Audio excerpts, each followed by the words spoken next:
continued margin squeeze. And the question for me, especially as we get closer to 2027, is just how much of those price hikes the consumer is going to still be willing to accept. Well, we have seen the consumer to be incredibly resilient, whether it is higher energy prices earlier this year with electricity costs, higher energy prices at the gasoline pump. We just heard Mike McKee talk about affordability, but the fact of the matter is consumers continue to be resilient. Are you seeing parts, though, of the consumer cohort that is actually struggling right now? Never count the U.S. consumer out. However, in this macro environment, yes, we hear about that K-shaped economy just so frequently. And that really is the case here. The bottom end not doing quite so well. They are feeling the pinch. They naturally do get hit harder by some of these trends we're talking about, like higher inflation, especially with those non-discretionary purchases. But middle to upper income earners, they're actually doing quite well right now. They're, first of all, sitting on real wealth effects, things like my home being worth more than it was, my stock portfolio doing very well, as you quoted in the numbers earlier. And it turns out that it's those middle to upper income earners that really drive the bulk of retail spending. The consumer, at the end of the day, drives 2/3 of gross domestic product. So as that especially upper income earner goes, so will go our economy. I'm just wondering, Lauren, I know that right now we're hearing commentary coming from the Sintra conference, and they're talking about inflation, they're talking about the risks, they're talking about oil prices, but they're also talking a lot about AI, not necessarily as a CapEx boom, but in terms of concentration risk with respect to markets and how this could become a financial risk that really does torpedo economic growth. How much are you watching some of the market moves tied to AI and the connection between the economic trajectory in the United States? So if AI and data centers are a bubble, I don't think that bubble is bursting immediately. Really what I'm looking for as a macro driver is, can AI make us better? Can we actually see better productivity? Thus far, there are some tentative signs that we are seeing an upward tilt there. But I think the jury is still out. It's just too soon. The effects are not grand enough. And if you go back and compare this to the gains that we made in, say, the 90s with the advent of the personal computer, the internet, that's where we really see what a shift in technology can do. So I'm thinking of AI as just the next iteration. Yes, some companies will be able to harness it.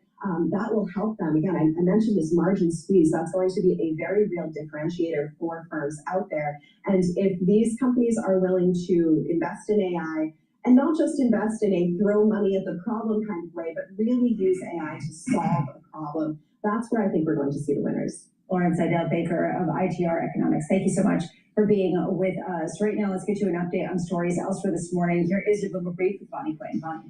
Lisa, thank you. Venezuelan opposition leader Maria Corina Machado is trying to return to her country to help with reconstruction efforts after 2 earthquakes last week. She says she was unable to return because the government closed its airspace in an effort to block her arrival. Despite being one of 23 underwriters, South Korea's Mirai Asset Securities received no stock allocation in SpaceX's IPO. Sources telling us here at Bloomberg, the issue was a misunderstanding over how orders were supposed to be submitted. The company is now apologizing to clients and being inspected by local regulators. Harangue delivering the biggest upset so far in the World Cup, sending 4-time champions Germany home in a dramatic penalty shootout after they finished at 1 goal each following extra time. It was Germany's first appearance in the knockout round since they last won the tournament in 2014. And that is your Bloomberg Brief. Lisa. Thank you so much, Bonnie. I have to say, it's incredibly dramatic when it comes to shootout, but it feels deeply unsatisfying because ultimately, after all that work, all the domination of Germany in the first half, and nothing, right? And there's sort of this feeling of just interpersonal rivalries, and internal angst that you could feel with all of them. Oh my God, yeah. I mean, I grew up playing soccer. I played for most of my life. You run around for 90 minutes. It comes to a shootout and you lose. It is so upsetting. I think today is actually now a national holiday in Paraguay because of this huge win. Congratulations to Paraguay. Up next, setting you up for the day ahead. Plus, David Rubenstein of the Carlyle Group, as Fed Chair Kevin Warsh takes his new policy regime on tour over to Sintra, Portugal, which really looks beautiful. This is Bloomberg Surveillance. Good morning.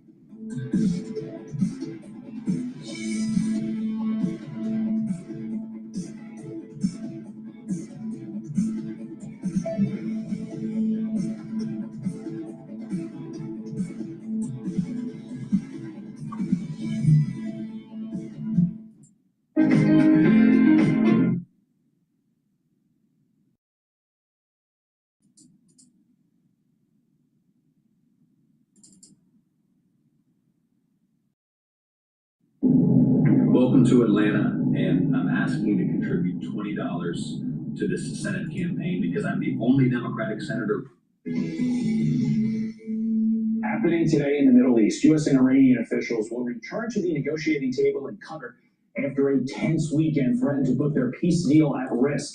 Iran's president now saying his country will honor the agreement if the U.S. does the same. Chief Foreign Correspondent Trey Inch joins us live in Tel Aviv with the details. Trey.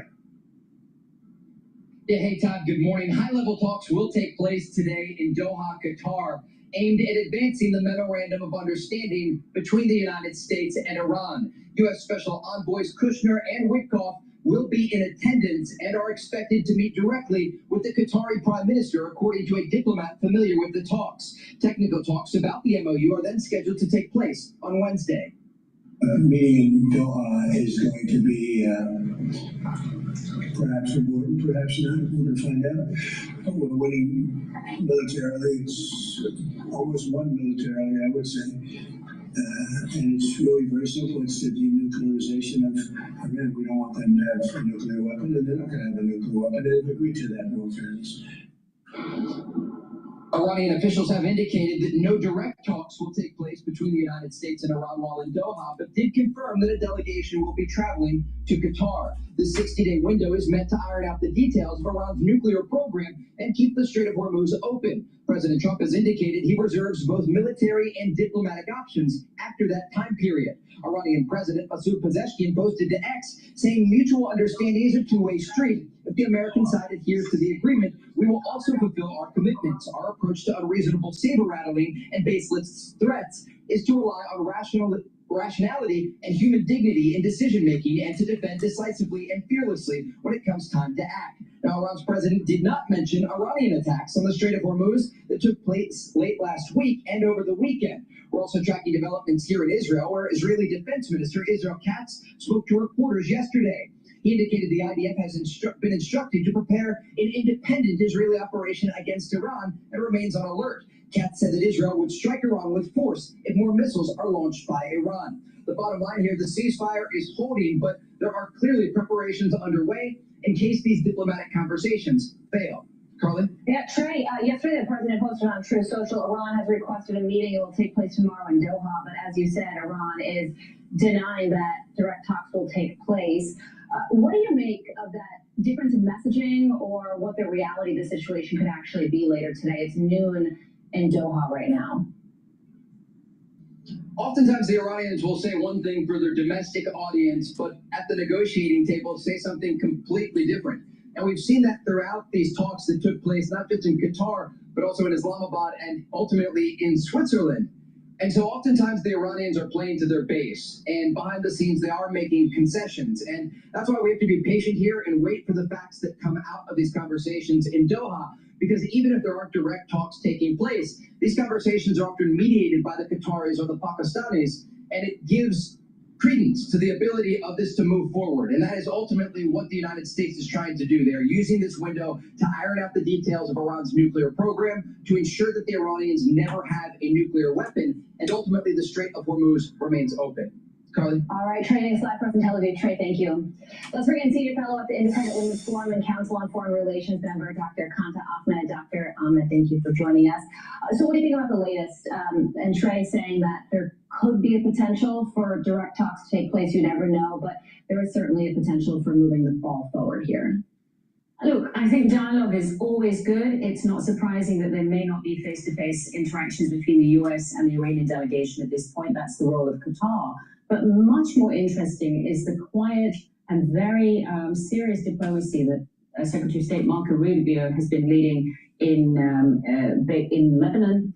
Also, we've had the commander of CENTCOM in Lebanon recently, and there's a very strong consensus with the GCC nations, all of the Gulf cooperation states, Saudi Arabia, Kuwait, Oman, Bahrain, the UAE, all of them consolidating in a position that Iran cannot have a nuclear weapon, Iran cannot be left with proxies such as Hezbollah or with missiles, and the straits go free without penalty. And I think that's where the pressure is building on Iran, which is essentially occupying Lebanon with its Iran cannot be left with proxies.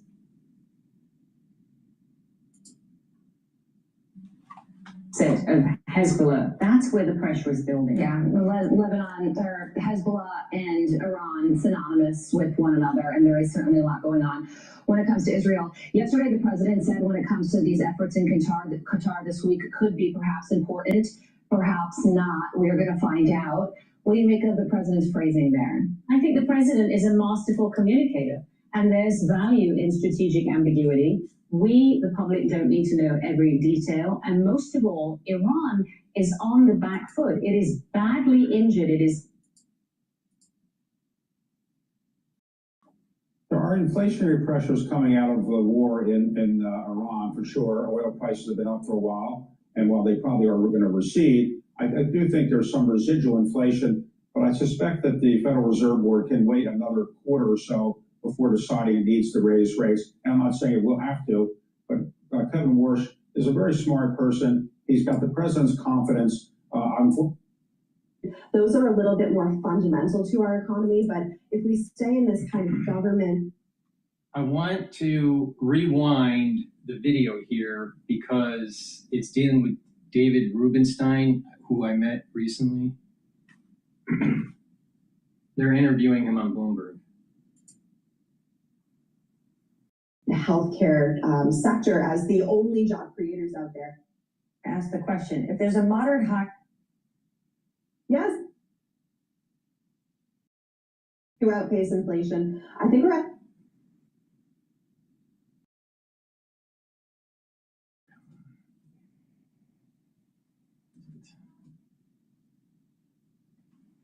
Despite being one of 23 underwriters, South Korea's Mirai Asset Securities received no stock allocation in SpaceX's IPO.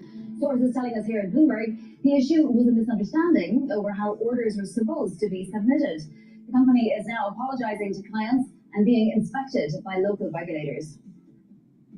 Harangue delivering the biggest upset so far in the World Cup, sending four-time champions.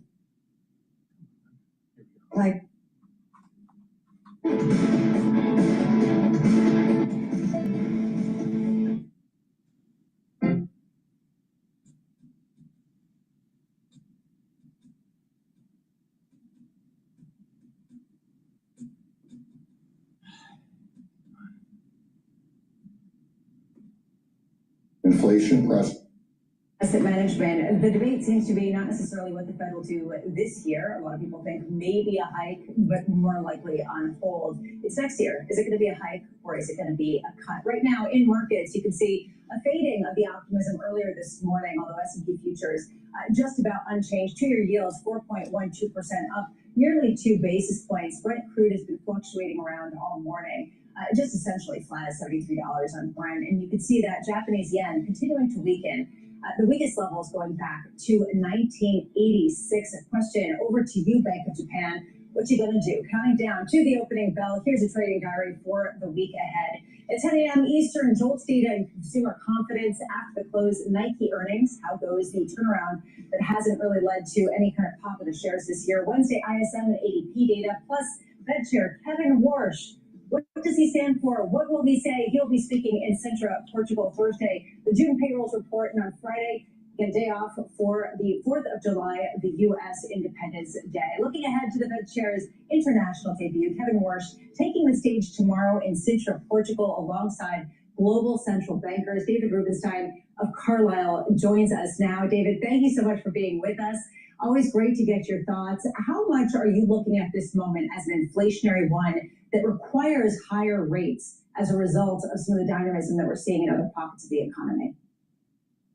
Clearly, the ECB has raised rates recently, and other central banks around the world are raising rates. But Kevin Warsh clearly has a mandate not to increase rates all that much. And I think President Trump is not looking to him as somebody who's going to raise rates very much. The most recent meeting, the Fed did not raise rates, and I suspect that Kevin Warsh will wait as long as he can before raising rates. President Trump has a lot of confidence in Kevin Warsh, more than he did, for whatever reason, in Jay Powell. So I think Kevin Warsh can raise rates if he needs to, but I think he'll get less criticism from President Trump but I think he would prefer to hold off doing that for quite some time if possible. David, do you think that he needs to? Do you think that right now the inflationary pressures that you're seeing coming from AI, whether it's in portfolio companies, whether it's in just business more broadly, are something that is going to be sticky and requiring of a policy move? There are inflationary pressures coming out of the war in Iran, for sure. Oil prices have been up for a while, and while they probably are going to recede, I do think there's some residual inflation, but I suspect that the Federal Reserve Board can wait another quarter or so before deciding it needs to raise rates. And I'm not saying it will have to, but Kevin Warsh is a very smart person. He's got the president's confidence. Unfortunately, Jay Powell did not have the president's confidence, so I thought he did a good job. But Kevin Warsh, I think, was going to have much more leeway to do what he wants to do than Jay Powell did. David, when you say clearly has a mandate not to raise rates, you mean he clearly has a mandate from the President of the United States? Are you then insinuating that you don't think he's truly independent? Well, I think he is independent, and I think he's very strong-willed, and he's a very smart person. He's got a lot of experience. He's been on the Fed before. But I think it's the kind of situation where President Trump relies on him more than he probably does on Jay Powell. He's known him for a longer period of time. He's known his family for a long period of time. And I just think he's going to give him more leeway. That doesn't mean that Kevin Warsh is not going to raise rates. I suspect he'll do what the numbers indicate he should be doing. And I do think he will effectively control the Federal Reserve process. And what he wants to do, I think the Federal Reserve will go along with. What do you make of his performance thus far? No dot on the dot plot. He's not going to give forward guidance. He has these 5 task force that, maybe by the end of the year we'll have an understanding of what they decide to report out. Do you think this is the right approach? Well, remember, Alan Greenspan was chairman of the Fed for 18 years, unfortunately just passed away, and he did not give the kind of guidance that Jay Powell did. Ben Bernanke gave some guidance, but not as much as Jay Powell did.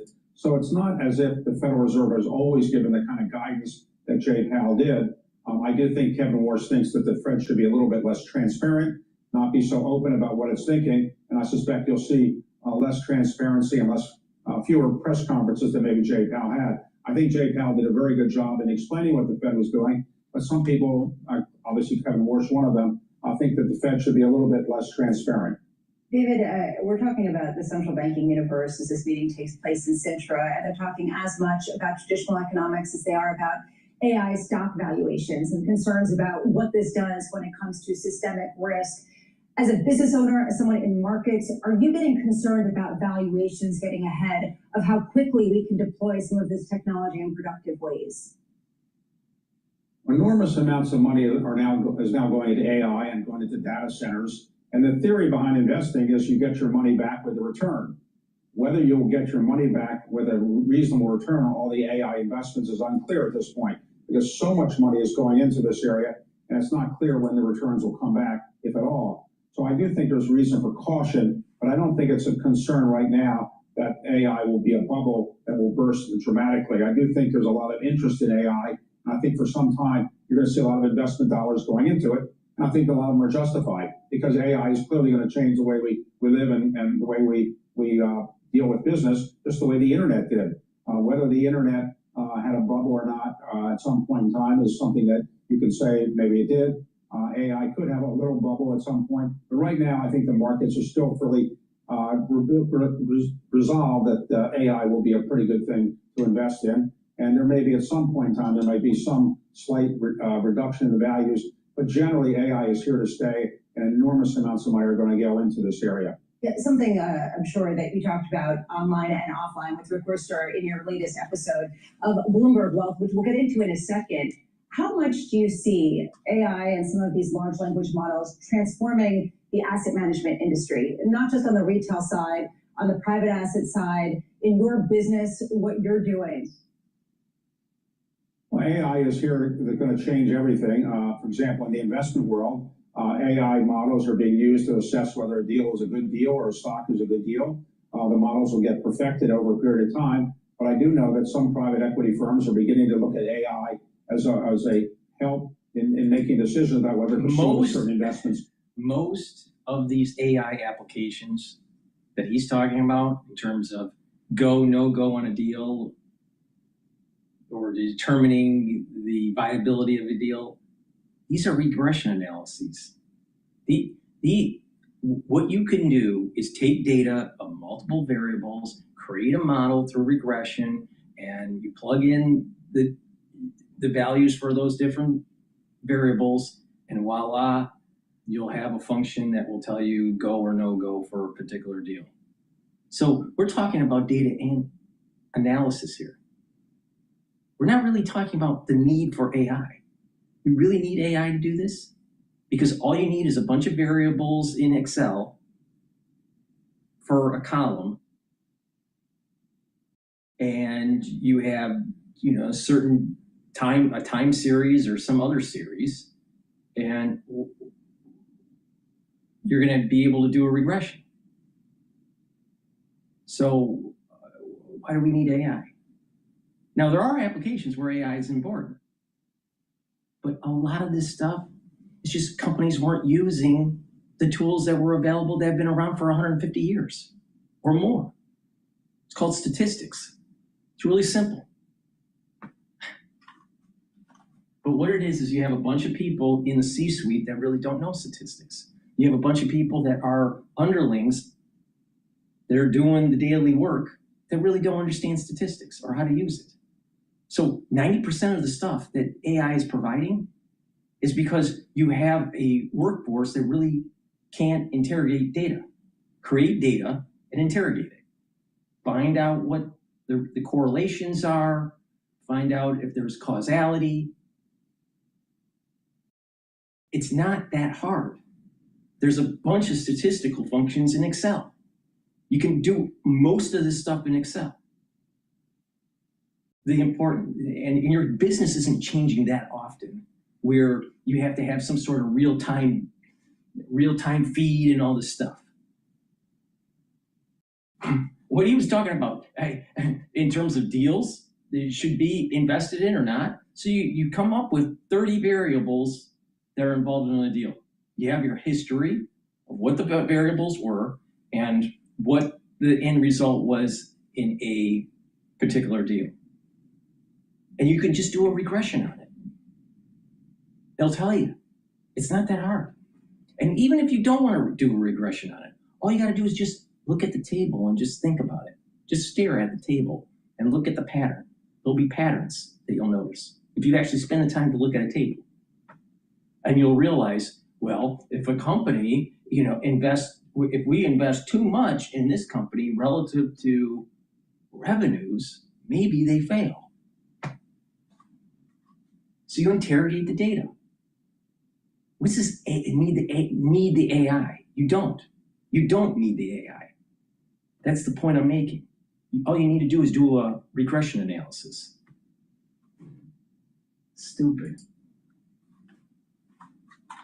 I know my own firm, in certain areas, we have used AI quite extensively to help us speed up the decisions that are about to be made. For example, if you're looking at a large portfolio of investments, you can make the decision about whether they're good or not much more rapidly with using AI technology. Bullshit. This is something That's that I total think bullshit. Emery wants That's to total know. bullshit. What it is that they could have used a regression analysis. What he just said is total bullshit. And anyone that knows anything about statistics would agree with me on this. Now, there are things that you can use AI for, like taking text of a document, important features, and ask it to convert it into a consumable type PowerPoint product that looks nice, that has a certain type of theme or whatever. And it'll do it pretty well. I'm trying this. You can have a set of data or a summary or a PDF fed in, and it can take that, summarize it, and convert it into PowerPoint. Then you can tweak it in terms of the theme. Depends on how you create the slides. You can do this in ChatGPT, but you can also do it with Copilot. And it does a great job, and it speeds the process up. But in terms of deciding for a deal or no deal, you don't need AI. You don't need AI. You need regression, but you don't need AI.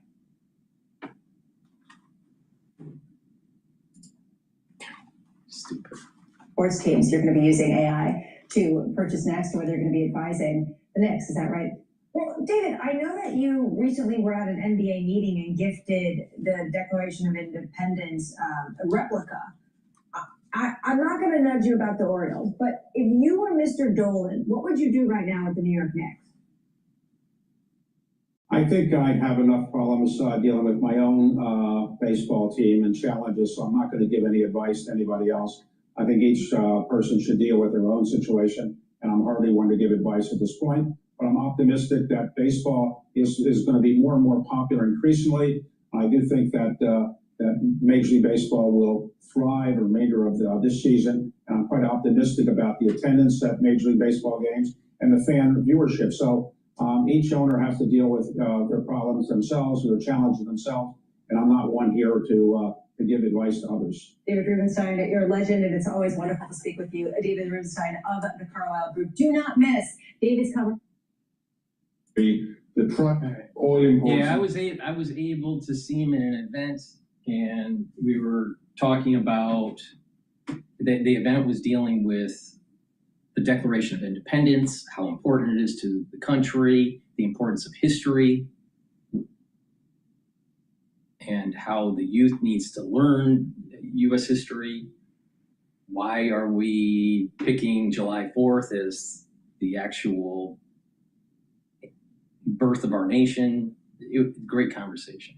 But in terms of AI, to decide if you're going to do multi-billion-dollar deals, you don't need it. You need a regression analysis. You need to know what your variables are.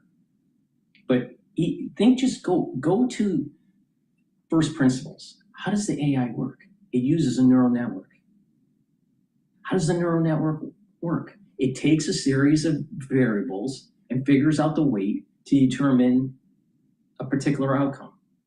So it knows the outcome, it knows what the variables are, and it's calculating weights, what the coefficients of these variables are. That's exactly what a regression analysis is in a little bit more parsimonious way, which is much quicker and much cheaper. And guess what? It's pretty accurate. You can do a neural network of 30 variables and a regression analysis on 30 variables. If you do the regression analysis properly, the accuracy between the regression analysis and the neural network is going to be almost the same. What becomes important in using AI is when you're using billions of variables or thousands of variables, where it's too hard to do a regression analysis. But most companies don't have a billion data points to track and variables. So most businesses, including private equity, VCs, they don't need that. See, the main point that I'm making here is that everyone thinks answer is AI, answer is AI. No, answer is data and data interrogating, understanding what the data is saying. Now, some data is so large that you need help. That help can be sped up by using AI. And in some cases, you're wasting your time with AI or your money. And you can do the data interrogation and the analysis with simple statistical tools that most people coming out of business school are trained in. Unfortunately, most people out there don't use them. The regression and the statistical analysis in Excel has been available for people to use for at least 2 decades. 2 decades. 20 years. 20 years. And everyone now is jumping on the bandwagon of AI to determine if you should do a deal or not. People were doing investments in finance by understanding a particular stock relative to a benchmark like the S&P 500, if they should underweight it or overweight it. Or just natural return of the S&P 500 and deciding to buy or sell the S&P 500 with the current time period. That can be all done in regression. See the point that I'm making? You have to understand what the AI is. The AI is nothing but a very large neural network. And in that neural network, it's calculating coefficients for variables. When you're training it, it knows the output from the data that you're training and the different variables. And it's creating a network, it's creating a series of regressions to understand what those weights should be, what those variable weights should be. Now, some variables will drop out, some variables will be really important, but it knows the output and it knows what the variables are. And it's training and getting to become more accurate to get to the output. And it's adjusting those variables and those coefficients. That's exactly what a regression is. People need to wake up. Don't waste your money. If you have a small business, don't waste your money on AI. You're totally wasting your money on AI. Because most small businesses, and when I talk about small business, I'm talking even a $100 million business. Most small businesses don't have 30 or more variables that really drive their bottom line. If you really want to be honest about your business can be boiled down to about 10 variables. And about 5 for the expenses and about 5 for the revenues.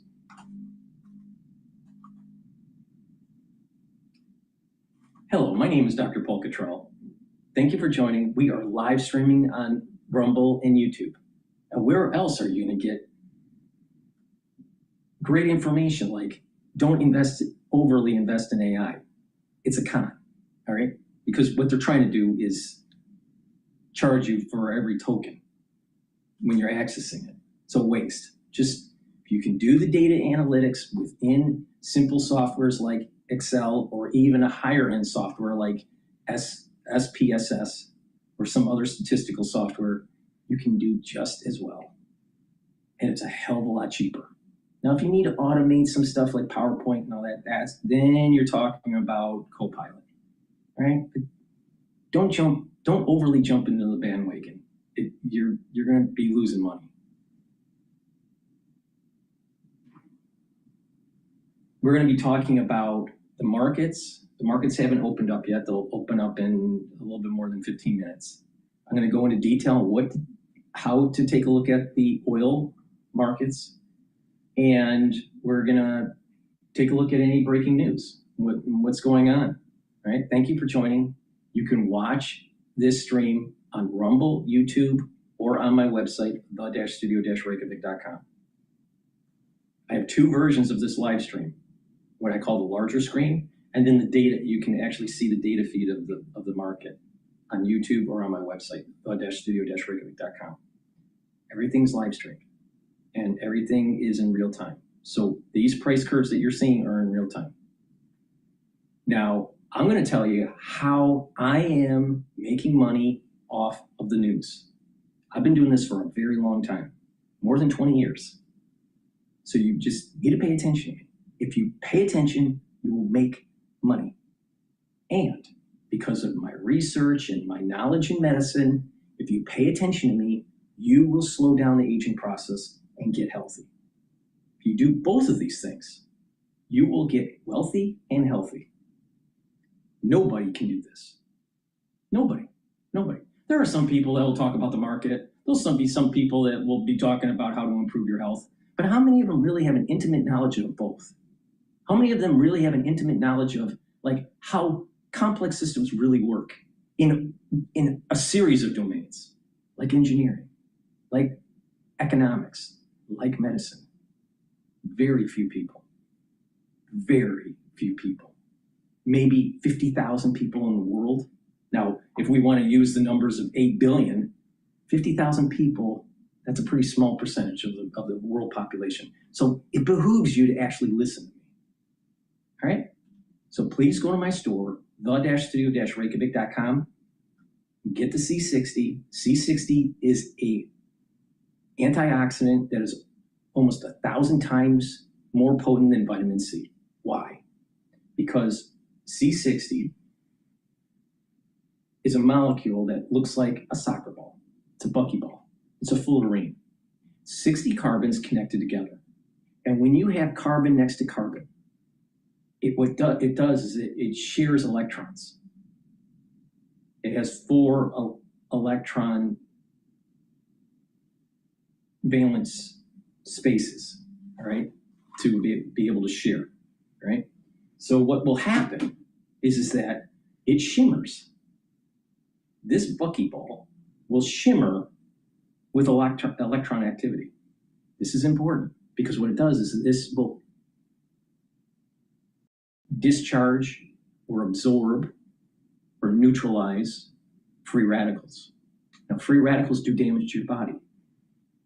What you want is to take a teaspoon of this every day, C60. You can get it in avocado oil, extra virgin olive oil, and MCT coconut oil. But take a teaspoon a day every day, preferably on an empty stomach in the morning for best absorption. It has to be in an oil because it's lipid soluble and it allows you to absorb. Now, what will happen is it'll get into your cells and C60 will soak up those free radicals, bring down inflammation in the cell, and improve your mitochondria. Your mitochondria is a powerhouse for energy. People age because one major reason people age is because the mitochondria declines in population within the cell and in health of the mitochondria. By taking C60, you're improving the health of your mitochondria. You're increasing your energy because your mitochondria is producing the ATP that your cells need for energy. Now, when your cells have more energy, you've attacked one of the major pillars of aging, energy. When people look like they're older, what do they say? Oh, they're out of energy. They look like they're out of energy. They can't even move. All right? If you pay attention throughout this whole broadcast, I'm going to tell you how to slow down aging.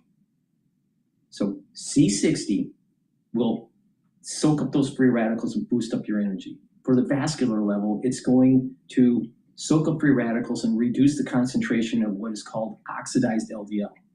Oxidized LDL builds up as plaque. When you have less of it, you have less plaque formation. That means your cardiovascular system will improve over time.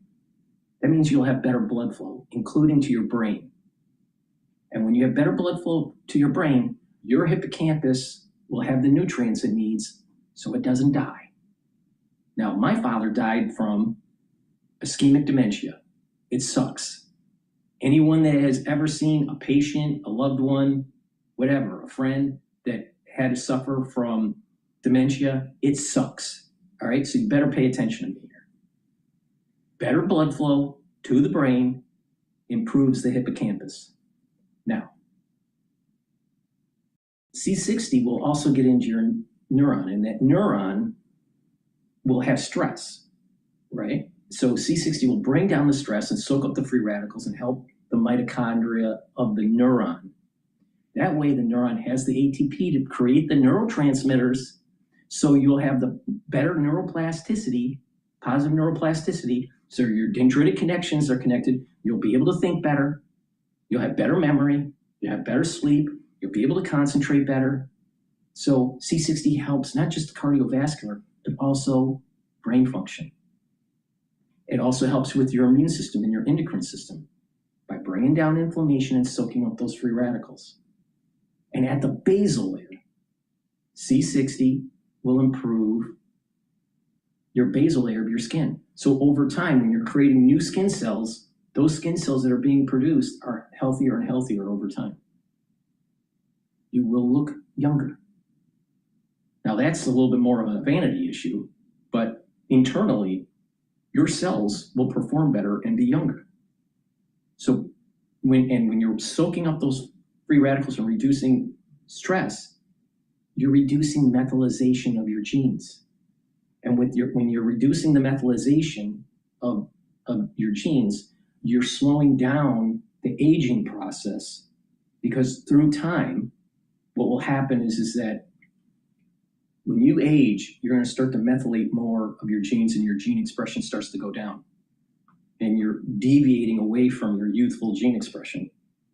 So you take a look at when you look at the epigenetics of you being younger and what your expression profile was, gene expression profile was, compared to when you're older, it's different because of this methylation process. So your genes change. The epigenetics of your genes will change. You'll have some areas will be methylated more, some areas will be acylated more. But the point here is that over time, you're building up methylation of your genes. You want to slow that down. You can slow that down by taking C60. And by doing that, you're slowing down the aging process. Now, I've been doing this for over 10 years every day. It works. But there's magic in what I have to say. There are some people who'll just buy C60 from some vendor, all right? The magic is the stacking. Stack how I stack it. And that way you're targeting all of the components that are dealing with aging. Now, I'm almost the same age as Dr. Sinclair, all right? I'm older than Brian Johnson. I'm healthier than Brian Johnson. And Brian Johnson is a tech bro that spent $2 million a year to try to slow down aging. You listen to me, it's affordable, and it works. And I've been doing this for a very long time. So just pay attention and just do it. And by doing that on a regular basis, you will notice that you are slowly getting healthier and younger. Now, are you going to be able to fast track back to adolescence? No. But the point here is that as you're aging, you're going to have more vitality and more longevity. Now, it's a holistic approach, but it works. Now, you can either be dependent on pharmacopoeia when you get older, or even now, if you're middle age. More people are depending on pharmacopoeia as they're getting into their 30s. And oh, by the way, cardiovascular disease in the United States starts at age 15. 15, not 35. So, it's your path, modern man. Which way do you want to go? You want to take pharmacopoeia, or do you want to listen to Dr. Paul Cottrell? So please go to my store, the-studio-reykjavik.com. Get the C60, it works.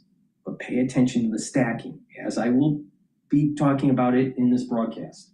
And if you go to the store and purchase the products, make sure you use discount 5 so you save a little bit of money. But pay attention. This works. Now, Alex Jones out there, he was pushing a bunch of supplements. Now, Alex Jones, chronologically, is younger than I am. All right? He's 2 years younger. Does he look 2 years younger than Dr. Paul Cottrell? Or does it that Dr. Paul Cottrell looks 10 years or 20 years younger than Alex Jones? Holistic approach, proper supplementation and stacking is the answer. Please go to my store, the-studio-reykjavik.com, because the proof is in the pudding.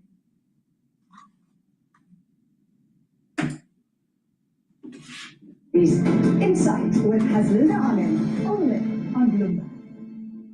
It's the world's second largest economy with a growing influence in global affairs. Bloomberg The China Show brings you the unmatched expertise you need to keep track of breaking news, in-depth market analysis, and the most influential newsmakers in and around China. We need to do more to engage the market more. Where this far, I think we call a little sweet spot. Massive cities right now. It's already a different game. Bloomberg The China Show. Weekdays around the world, right here on Bloomberg. Context changes everything. Making money isn't about drowning in emotions. It's about understanding what's actually happening. Market. No, making money is drowning in emotions. Balance. Okay. All right. Markets haven't opened up yet, but I'll talk about what's going on in the pre-market session. The S&P 500 is a little bit down in terms of the futures market. It's trading at 7,493. So beware of the open that will be taking place in about 6 minutes or so. VIX is trading at 1768, so that's stable. The euro is trading at 114. It was trading at 113. So the euro is strengthening a little bit relative to the dollar. And the Japanese yen is trading at 162.37. It was trading at 161. So actually the Japanese yen is weakening a little bit. Bitcoin, major sell-off lately. It's trading at 58,495. If you're still in Bitcoin, get out. Now, when I was trading Bitcoin, I got out at 95. So, and I did not go back in. I'm never going back into Bitcoin. But I was lucky. I made some money, and but I was out at 95. But the thing is that if you want to take the big risks and go into Bitcoin, that's your own thing. And I don't believe that there's fundamentals with Bitcoin. And many people are starting to dump because they're thinking that this is not going to retrace back up to 110, 115, 120. Now, if you want to short Bitcoin, that's a different story. You'll probably make some money. Now, oil is trading at 70.94. Now, what is interesting is there's around $68, $69 a barrel support level. And I did an analysis, published it on Saturday, watch it, and I go into detail about the oil market, the natural gas market, the belly of the curve for the treasuries, the VIX, the S&P 500, and what's going to happen here. Now, there's going to be a trading range between about 68 to close to about 75. If we start hearing negative news with the Strait or with the MOU, something's going on with Iran, whatever it is, Israel, some bad news out of the Middle East, it's going to test the 78 resistance level. So there's a support level about 69, 68, and there's a resistance level at 70, 78. And there's going to be a trading range between that. But that trading range is going to be closer to 68 to about 74 or 75. But if there's negative news that's coming out, it'll creep up to 74 to 78 and test. So beware. Now, there are a lot of market analysts out there that think, well, there's going to be such a need to buy oil and and that the oil is going to just skyrocket.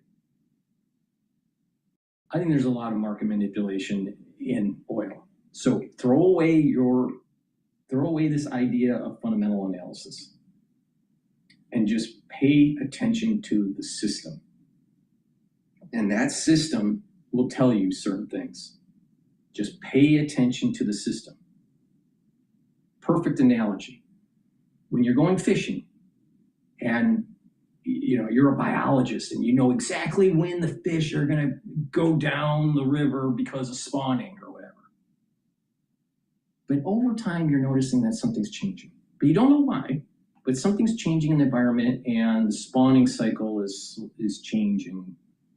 Not as many fish, but you don't know why. But you're a biologist and you're just so focused that there's going to be 100 fish to be able to fish out of the river, and you'll be fine to feed your family because you're a biologist, because you know about spawning and the migration patterns of salmon or whatever. but you don't realize that there something upstream or downstream is affecting the dynamics of the system. So let's say that they were going to move upstream, and maybe there's a village that's being built around the river, and they decided to dam it up a little bit to help water their crops. So there's less water that is allowing for the fish to move upstream. And so biologists go, well, wait a minute here. You know, there's just not as many fish as there needs to be. Because years ago, it was 100 fish every year. And now there's only 10. Why?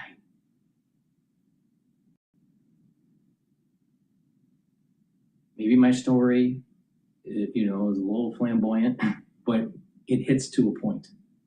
Just because you understand fundamentals doesn't mean you understand the actual system dynamic. It's all about chaos. And that's the exact reason why the professionals during the crisis in 2020 failed. They all thought they knew better, but they didn't pay attention to a new variable called hubris. All right, markets are open. The S&P 500 is trading at 7,438. VIX is at 17. Oil's trading at 71.06. Natural gas is trading at 3.258. Now, I'm going to tell you how I'm going to be making money. Now, you know, you do it the way you want to do it. I'm going to long S&P 500, and I'm also going to short natural gas. Why? I have a long-term target year end of the S&P 500 at 7,800. There's a support level of 7,200. Near-term support level. There's also a support level at 7,000 for the S&P 500. And there is a very, very, very strong support level at 6,800. So I can accumulate shares even if the market goes down. So just keep on buying in. Just keep on buying in. Just keep on buying in. But don't be stupid. Make sure you have cash on hand so you can do some micro adjustments. So if it starts to sell down, then you buy. And when it's making money, based on your profit target, close, readjust the position, then go back in.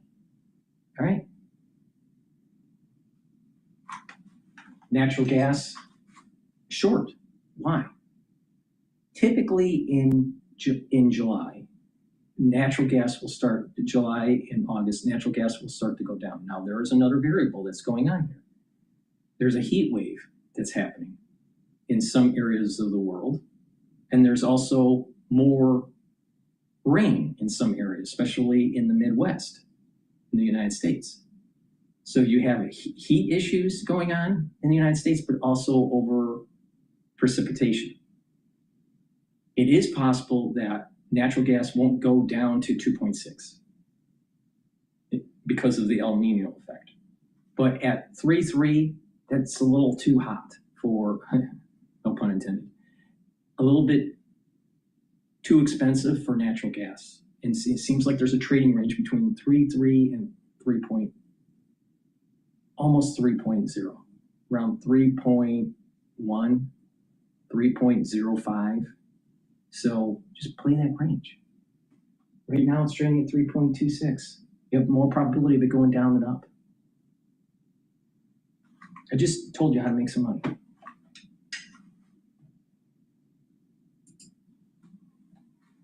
And fueled by tech, I asked the our internal AI model about what it's been year to date. IG, $1.1 trillion through the first half. That's already surpassed the full year totals for 2019, 2022, and 2023, and on pace to etch in a new record itself since 2025. High yield, something similar, $213 billion in the first half. So that puts it also on pace to exceed some of the banner years we've seen in the past. Nimrit, do you expect that to change at all? Or are these funding markets going to remain wide and open for the hyperscalers and all these AI-related companies to continue to issue debt? The experience is the markets remain open until they don't, right? And that's where one of the things that we worry about is the strong correlations between the equity and the corporate debt markets that we're seeing now that were not true, let's say, even 5-10 years ago. So you used to have the corporate investment grade as a diversifier in a way to your equity exposures. Now you're basically taking the same exposure all the way through, and that is a little bit of concern. That's why it is, incumbent upon people like me to make sure we know what we're buying when we're buying into some of these different bond funds and ETFs and corporate grade funds. Does it change the attractiveness? Obviously, these funds that you're referring to still are underweight tech, especially compared to the equity market. They still are heavy finance and financial firms. But does the profile and the interest and the diversification properties of putting bonds and pairing that with equities change as you do start to get a steady take-up of weighting towards tech companies? Yeah. So I think that ultimately comes down to if you're playing at different parts of the same capital structure, you're not getting the diversification. I think the one way to think about it, Danny, is yes, all of this works when we are, the market is still very positive on the AI build out. All of this works. When it sours on that, you're not going to see the kind of benefits that you need to see from your. First of all, if you notice, everyone that is being interviewed on Bloomberg is doing something in their living room or even worse in their bedroom with their Zoom call, all right? Secondly, most of them don't really dress appropriate, but whatever. This Kang, North Star Asset Management Chief Investment Officer, I guarantee you that their portfolio makes less than mine. Guaranteed. Now, let's think about this for a second, all right? Now, it's all about understanding the system dynamics. They make money by getting investor money and charging you a fee. And they hope to maybe make 3% more than the benchmark. What's the benchmark? The S&P 500 usually, but not always. But let's just say the S&P 500. The S&P 500 is up year to date at 8% around. When someone doesn't tell you that they're making 30 or 40% return year to date right now, they're not good. I guarantee you they're not doing that. Because they don't know how to understand, pull away from fundamentals and just watch the system. You can figure out all the physics with the wind blowing in the air, but if you're actually sitting underneath the tree, the wind changes. Why? Well, it's chaos. You'll never be able to understand it, and nor should you. It's like normal not to understand chaos, right? But all you have to do is watch and try to benefit from the pattern.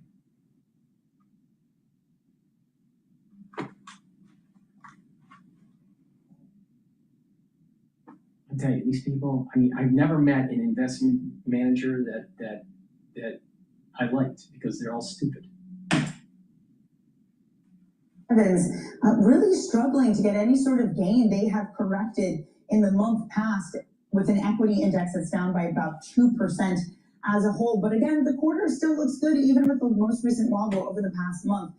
So you have some of these more kind of bond proxy and safety stocks, to just be frank, at the bottom. Real estate, utilities, consumer staples, those not doing well, as infotech is the top returning sector. But again, that's largely NVIDIA. If NVIDIA's up and the chip stocks are up, so too will tech. Beware of the AI trade. It's going to collapse. We'll go into that. Boomer Boost has 68 nutrients. Boomer Boost will help with a multitude of systems. It's going to help to bring down inflammation, soak up free radicals. It stacks well with C60. And again, it's about the stacking to really supercharge the anti-aging protocol. Now, with Boomer Boost, you're going to help with your musculature, your immune system, your endocrine system, your brain function. You're going to be able to sleep better and get rid of that brain fog. You're going to have more mental clarity. You're going to be able to think faster and have better memory. They'll help with your cardiovascular system by bringing down inflammation and soaking up those free radicals. You're reducing plaque formation. You're helping to supercharge your energy levels, so your ATP will improve. You're going to have a steady burn of energy throughout the whole day without any spiking. And you're going to be able to rev up your cellular metabolism. So you're going to be able to control your weight, and you're going to have more musculature. And by building up more musculature, you're also helping with brain function. How, Dr. Paul Cottrell? How does that work? You're going to be increasing BDNF, and you're increasing myokines, and those are neuroprotective. So actually building muscle actually helps with your brain. Not only that, helping with your calf muscles will allow for better venous return flow. Your calves are like a second heart. They'll help to pump the blood out of your lower extremities. So please go to my store, the-studio-reykjavik.com, get the Boomer Boost. You can take it separately. This is a month supply. It's really important to take every day. But stack it also with the C60 to get that synergistic benefit. And you're going to notice that you're slowing down the aging process. Your skin will improve, your hair, your nails. Now, this will have all the vitamins and minerals and other supplements that will help you slow down the aging process. This is your multivitamin, all right? So please go to my store, the-studio-reykjavik.com, take this every day. Now, why did I say stay away from, be careful, I shouldn't say stay away, but be careful of NVIDIA, Oracle, OpenAI, Anthropic, all these companies. We need to pay attention to the historical precedents of 1873. And when the railroads were being built and the trusts blew up and the funding mechanism blew up and the revenue started to decline, a lot of people were hurt. Now, it's going to be a rhyme. It's not going to be the exact same thing, but this AI build out is very similar to the railroad industry in its early days. And we'll have AI, we'll have a larger capability of compute and all this, but be aware there's a bubble that's forming. So I kind of try to either start saving a little bit of cash, all right? You still go into the S&P 500, but have some cash on hand. And if you want to be a little bit adventurous, use that cash, wait until you start seeing analysts downgrade NVIDIA. Or this talk about the circular financing that will be happening. Now that circular financing is similar, it's different, but it's a little similar to where you had trusts investing in the railroad system and the railroad system issuing commercial paper to try to finance the build out.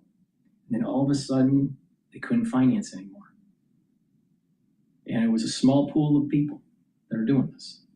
And the banks were issuing trusts with no backing. And then the banks went belly up. So there was a crisis that took place in 1873. Something similar is coming. The AI bubble is not the internet bubble.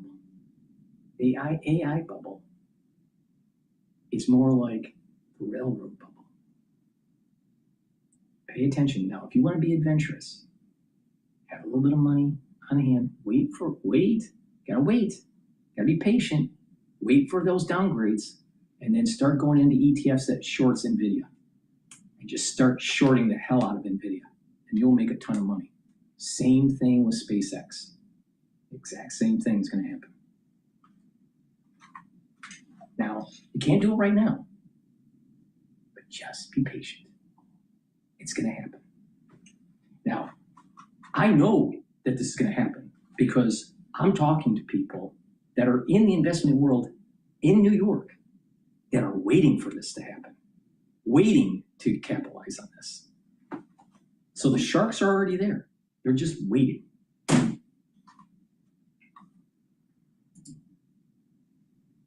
Wave of momentum. So this is kind of part two of the AI wave this decade, where memory and storage have led those games, Seagate, Micron, etc. It has not been NVIDIA and the other computer or AI accelerator providers that have driven this part of it.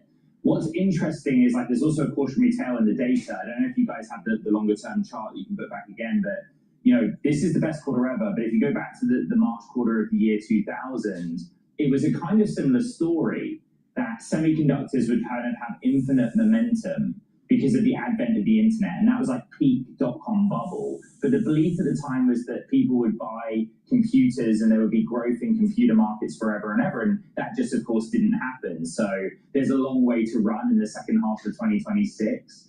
And capital expenditure growth is where people watch for to try and decide if that continues. I also just wonder, sort of a sentiment check for this market and where we are, how big of a deal SK Hynix is going to be. They applied to file for a NASDAQ IPO, so like the application to do the application, but it is going to be one of these biggest ever listings, Ed, at a moment where a lot of listings are coming to market. So there's like two parts of the story though. SK needs money so that they can increase fab capacity for memory. SK dominates high bandwidth memory. I think they have almost 60% market share.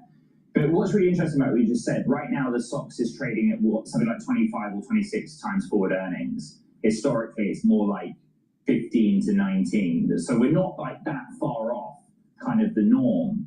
But one reason that SK is looking at listing US shares and having ADRs is that they traded a valuation discount to Micron, which is actually pretty reasonably priced. SK is basically saying to itself, like, if we give ourselves some exposure to the American investor, like, will we get the credit that we think we're due on the valuation and close that gap to peers Micron and Samsung, given that they are the main beneficiaries of this trade right now? But also, again, go back to capital expenditures. There's a big distinction between CapEx receivers and CapEx deployers. And, you know, it's just logical that the memory names would be big beneficiaries of continued CapEx growth. And elsewhere, just in this ecosystem, there's a story about Blackstone offloading the stake in 3 of their Northern Virginia data centers. I mean, this has been interesting because they've held this for less than 3 years, I believe. And just the returns, I think, are going to be interesting on these various deals. They're unloading data centers? Interesting. In data centers in Virginia. So from Blackstone's perspective, this is very much monetizing the stake and getting returns rather than exiting that market altogether or exiting even the partnership that was put in place. Essentially, like, the deal structure is that Digital Realty pays them cash, like $1 billion, but also $2.3 billion of their in stock that Blackstone then goes and sells immediately. I actually met the guy that actually is doing this deal. All right. And the reason why Blackstone is going into this realm is due to the idea of buy land, build a center, hook up the energy to it. Now, there are different ways of doing that, either generation energy on site or mostly hooking up to natural gas facilities that are in the surrounding area, and then leasing it out to a hyperscaler like Oracle or OpenAI or Microsoft or whatever. And they look at this as a real estate deal. It's almost like you go in, you create an industrial park, lots of buildings, and you just lease them out to companies that need that light manufacturing. Something very similar. And the reason why they don't want to go into the data centers is because, you know what? Those data centers, once they're built, they're already out of date. The chip development from NVIDIA is fast paced.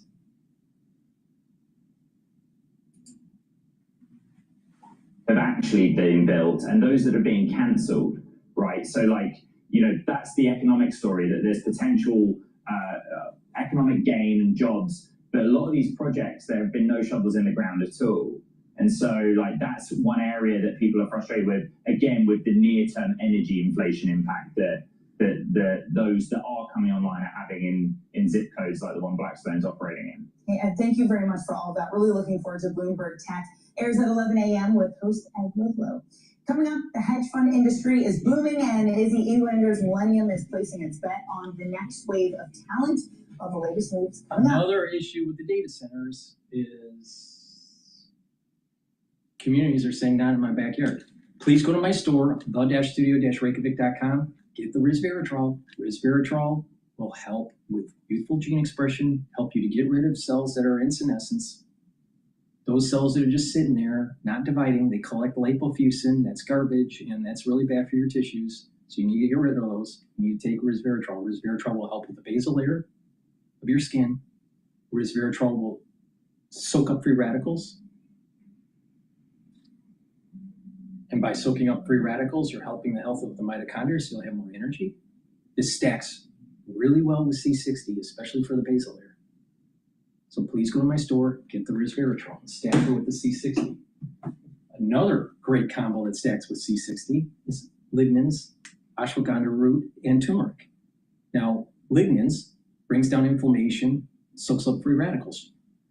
Same thing with turmeric. And lignans will help the immune system and the endocrine system. Ashwagandha root will help to control the cortisol levels and your blood glucose levels, bring down inflammation, help with your cardiovascular health and your immune system. Stack these together, very powerful stack, especially with the turmeric and the C60. And what you will notice is that your immune system and your endocrine system is even more supercharged. See, the way your body works with biochemistry, it's not about taking one supplement, one thing. There's feedback loops, and there's different compounds that will help to enhance the biochemistry and improve the health of the cell. So you want to attack this from different angles, different compounds, different ways. The goal is to slow down aging. What are some of the things that you need to deal with? Energy levels, bone density, cardiovascular health, neural health, immune system. So you have to attack it a multitude of ways, not just take vitamin D3 or just take a multivitamin. There's ways to the magic of you will get healthy by just taking a multivitamin. You'll get healthy by taking a couple supplements. But if you really want to do this anti-aging, which works, it's synergy. The whole point is synergy. But it's not just with the supplements, it's also the lifestyle. Filtered water, stay away from sugary foods, proper sleep, proper exercise, heavier on the resistance training instead of the cardio. Too many people just do cardio. It's actually bad for you. If you only do cardio, wrong. If you only do resistance training, wrong. You want about a 60-40 or 70-30 split, heavier on, more weighted on the resistance training. You need to do balancing exercises and stretching exercises. That's going to help with your cerebellum and help with gait issues later in life. And by doing that resistance training, you're building denser bone and improving your posture, getting better lymphatic flow, better venous return flow. Learning new things stimulates the brain, talking to people. When you do this in a holistic way, you slow down the aging process. And there's a lot of research that proves what I'm saying is right. Probiotics, another important feature to slowing down the aging process. It starts at the gut. Good gut health. So improve your food intake, improve your water by filtering, and get a good probiotic. You can get the probiotics from my store, the-studio-reykjavik.com. You can get the powdered version, which is the way I take it, or the VeggieCap version. Either one will help you. Now, what it will do is improve your gut biome. You'll be able to absorb your nutrients better. You'll have less inflammation. You'll have a better immune system at the gut level. You'll have a thicker mucosal layer. You'll have a stronger lining of the gut. You're going to be reducing allergies. You're going to be reducing leaky gut syndrome. You'll be improving your skin and your hair and your nails, because that also is related to your gut health. You can tell by someone that has poor skin that they have poor gut. You know, if you're a trained physician, you can look at someone physically, not touch them, not do any lab work, and see what sort of problems that individual has by just looking at them. So improving your gut will help with that. Will help with improving your body. Your immune system will improve, your endocrine system will improve, even brain function, because a good gut biome will allow you to get into the better sleep pattern. And when you have a better sleep pattern, you're going to be able to detoxify your central nervous system, consolidate memory, which is super important, and you'll be well rested. So taking a good probiotic helps with all these different systems. So please go to my store, the-studio-reykjavik.com, get the probiotics, the lignans, the ashwagandha root, the resveratrol, the turmeric, stack them with the C60. And by doing that, you are supercharging your anti-aging protocol. Now you can customize this to your liking, but the key here is synergy. Synergy. And that's how biochemistry works. It's synergy. Everyone's so focused on one compound or one pathway. Wrong. It's a multitude of pathways.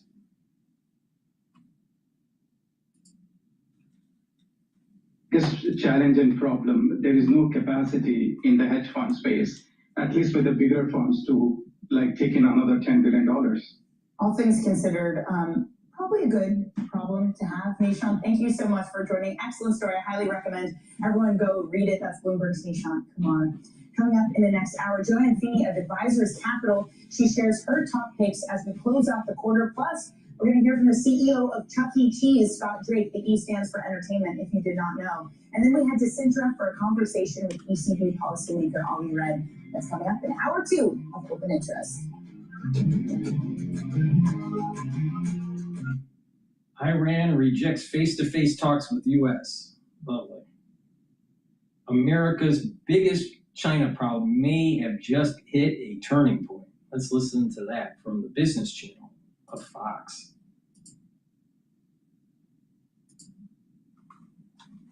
The U.S. Army partnering with Canadian miner Titan Mining along with U.S.-based permanent magnet company Realloys to develop critical minerals processing facilities at home. The move part of a broader Pentagon effort to secure defense supply chains and reduce reliance on China for materials used in weapons, batteries, and advanced manufacturing. Realloys also in exclusive Army contract talks to develop a heavy rare earth processing facility at the Tuolumne Army Depot in Utah. The planned facilities will refine heavy rare earths, including those essential to national security, and of course those used in the defense industrial manufacturing base. Joining me right now is Realloys CEO Lippy Sternheim. Lippy, great to have you this morning. Thanks very much for being here, and congratulations. Thank you for having me. Yeah, we've been talking about critical minerals on this program for a long time, and we know that President Trump has made this a priority. Tell us more about this partnership. What specific metals are you focused on? So in rare earths, there are lights and heavies. Heavies would be the dysprosium and the terbium, the ones that go into everything the military uses, from F-35, submarines, missiles, drones. Heavies are where the temperatures need to be higher, so as you can Imagine anything that's operating at much higher temperatures, such as fighter jets and things, have the heavy rare earths. Currently, China controls the entire supply chain of rare earths for heavies, which is with the processing, the refining, the metallizing, magnet making. And we are focused on making sure that this is brought to North American shores, and we do the full supply chain in North America between the US and Canada. I'm with Ryan Payne this morning. Ryan, jump in. Well, you made a good point. 80–90% is refined in China right now with these heavy rare earths. I guess the concern becomes at some point, if we start up our facilities here, does China just start dumping on the market again like they did historically, and that basically wiped out all the other players? What's your protection against that? So there's a law coming into effect on January 1st, 2027, goes by DFARS, which is that the U.S. defense space, but the defense industrial base and the U.S. defense cannot procure anything that has a Chinese nexus, which is a law in effect. This is not an executive order or anything, it's the law. So that, I think, in our case, in our scenario, would help us protect us against that. As far as in the light business and those things, the government is, which is for the EVs and things like that, the light rare earths, the government has put in price floors to some companies, and you've seen it in the news when they did a deal with two other companies and put a floor price of a floor in effect. So that would protect you against the price dumping. Well, look, the Trump administration is celebrating a major win against China in African rare earth minerals. The U.S. backing American company Virtus Minerals to develop 2 cobalt and copper mines in the Democratic Republic of Congo. That project would be the first U.S.-backed critical minerals investment in the country since the president announced the Washington Accord back in December, as Beijing currently holds 44 million metric tons of critical minerals reserves compared to America's nearly 2 million. China now tightening its rare earth grip on U.S. firms by imposing new export restrictions on certain rare earth metals to U.S. companies. That affects NP Materials and USA Rare Earth, both key recipients of U.S. government support. Lippy, what are your thoughts on these restrictions from China? And how is it possible that the U.S. is so reliant on China for these things? How did this happen?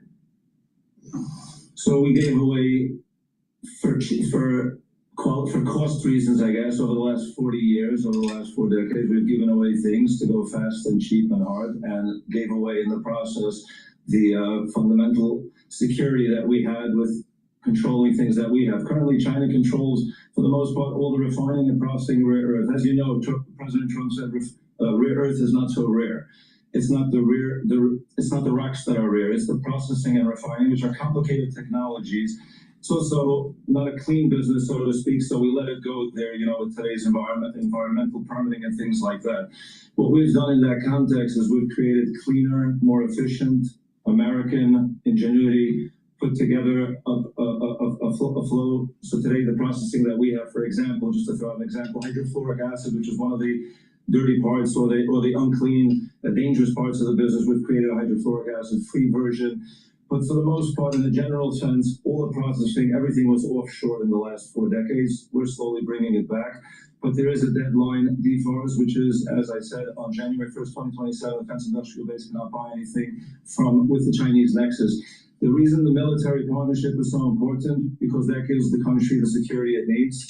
Nothing is reliant on other countries after that. We're building it here. We're building it with a partnership with the Army on their bases. That's how important this is for national security. All right, so breaking news, U.S. June consumer confidence is at 91.2. Estimate was 9.4.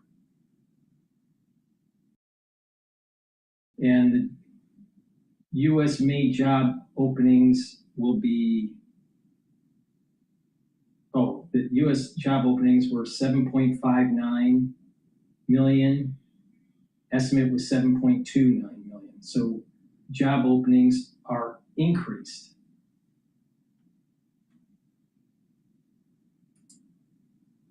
The S&P 500 is metallizing for the BLA for many years. Different products in rare earths, in exotic rare earths, and putting that supply chain together now, aside from what you hear from the government, they're putting money. As you know, Trump, he's giving a lot of companies money. This administration, Department of War, Congress, the OFC, the DFC, there's many pockets of the government that are funding different components of this business. And I think you're going to see a difference. I don't think you'll see it overnight, Maria. I don't think it'll happen in a week or two. But I think in the next year, 2 years, and going to 2030, I think this problem with China won't be a problem in as much as it is today, and would be long on the way of being sustainable on our own. Oh, that's you see the military doing a partnership. I was going to say, when you see the military doing a partnership without putting this processing on their own land, they want it in their purview, and bringing the military, the permitting that happens there is a lot easier with the whole army infrastructure, making it easier for companies. You see it with us, you see with the other 3 companies that were announced in this partnership. As you said, in Africa, you see it this morning. You see when the Chinese Silk Road Initiative, we're taking that initiative now, going and partnering with companies in other countries. That's all bringing it home to America, thanks to the vision of Trump and his administration. Yeah, well, these are all national security issues, so we understand. Libby, it's great to have you this morning. We'll be watching your work. Thank you, sir. Thank you very much. Libby Sternheim joining us. Stay with us. We'll be right back. You're watching Mornings with Maria live on Fox Business. Okay.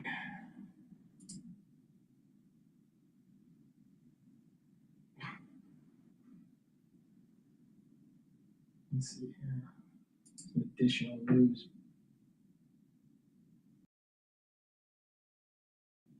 All right.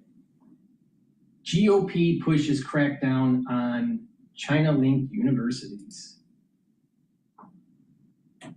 Hey, before you skip this ad, this is John Ossoff in Georgia, and I'm the only Democratic U.S. Senator running for re-election in the state that Donald. The stockpile of near bomb-grade uranium. Meanwhile, the House Rules Committee voting to advance the $1.1 trillion defense budget bill to the floor for debate. The Speaker of the House, Mike Johnson, told me on Sunday he plans to combine Pentagon funding with the Save America Act and send it to the Senate as one piece of legislation.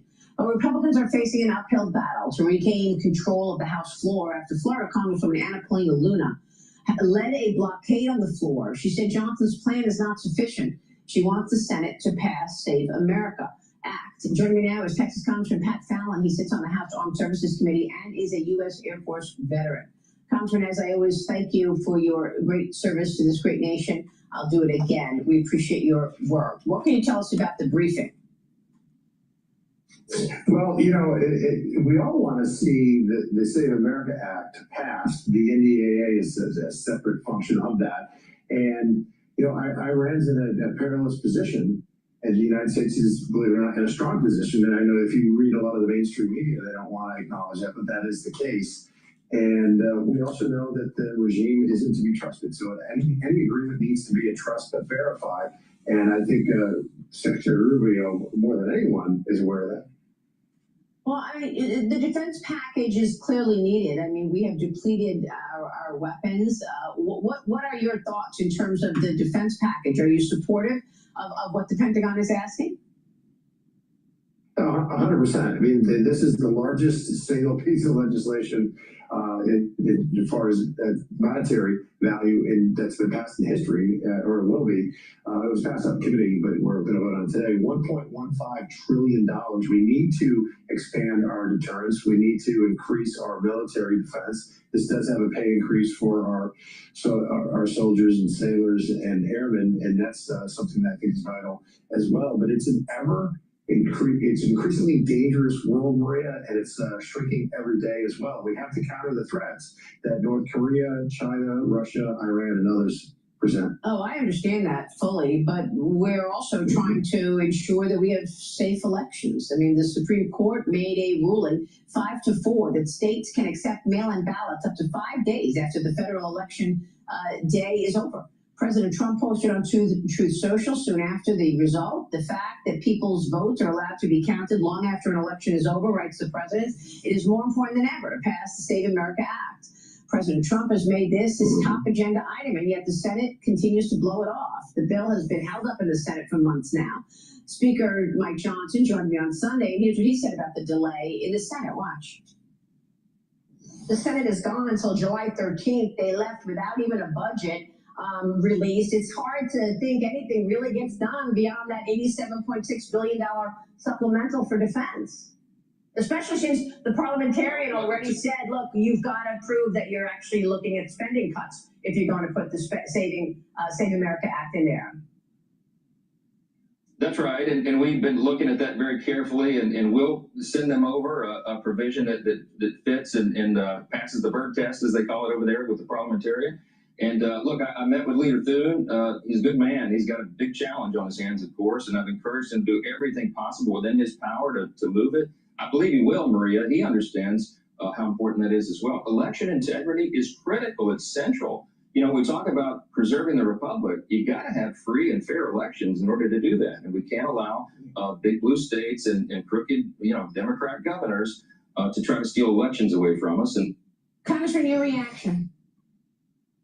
No, to be clear, Maria, I'm absolutely in favor of attaching the Save America Act with the NDA because it is so vital. And to quote my very good friend and soon-to-be next governor of Florida, Byron Donalds, the Senate sucks. Why in the world have they not put this, I think they should have done a walking filibuster with it. They certainly can attach it to the Save America Act to the NDA, and if the Senate parliamentarian, for whatever reason, does overrule it, or it does try to throw it out, they can overrule that, and they still have the filibuster intact. So this is absolutely something vital, and the president is right as well. The Supreme Court got it wrong, that you are going to allow people to accept ballots after Election Day. That makes absolutely no sense, and it really makes a mockery of our republic. Yeah, but you recently introduced the Espionage Protection Act. It would amend the National Security Act of 1947, prohibit federal funding for intelligence programs at universities, which maintain contractual relationships with organizations tied to the CCP. This is very dangerous. Tell us more.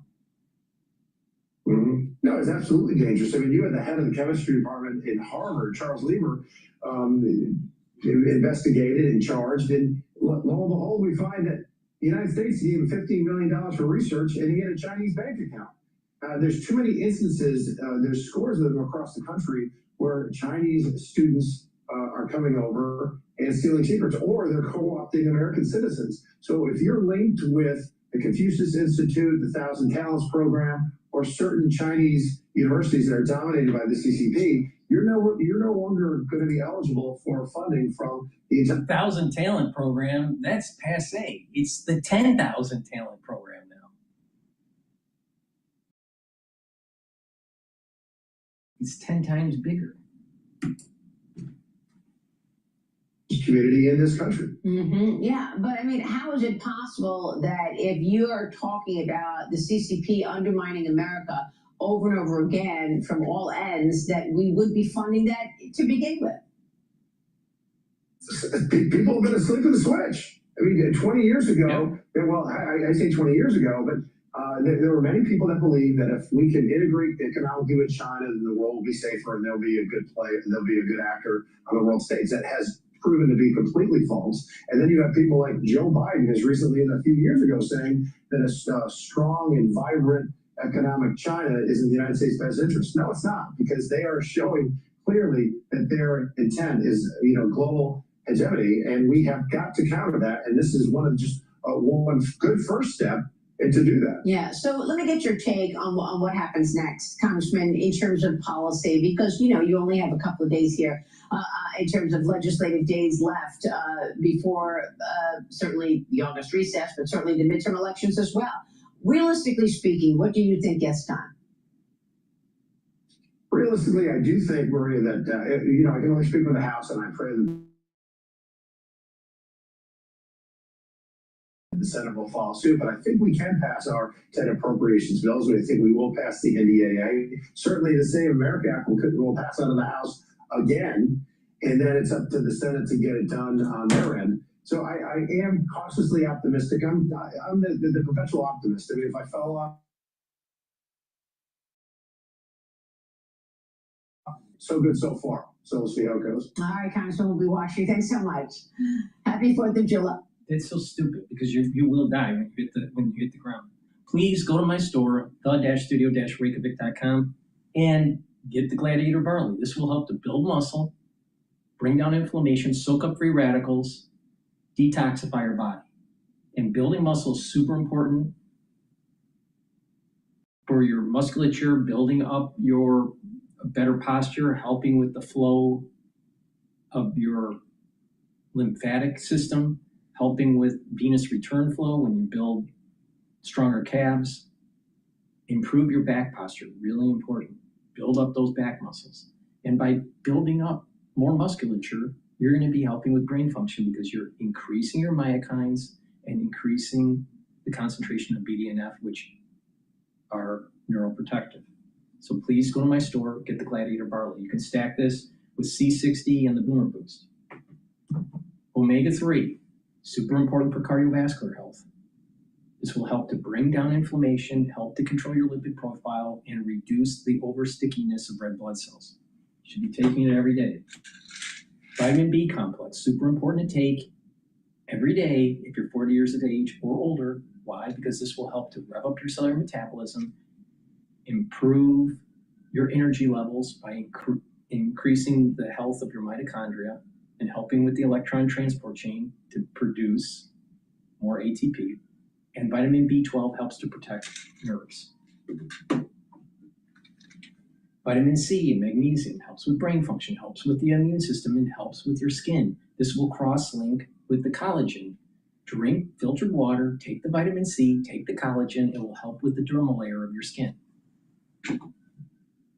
Magnesium and zinc helps with brain function and helps with the immune system. It's very important, especially in the aftershock of what we went through in 2020, to increase your magnesium levels to improve your brain function.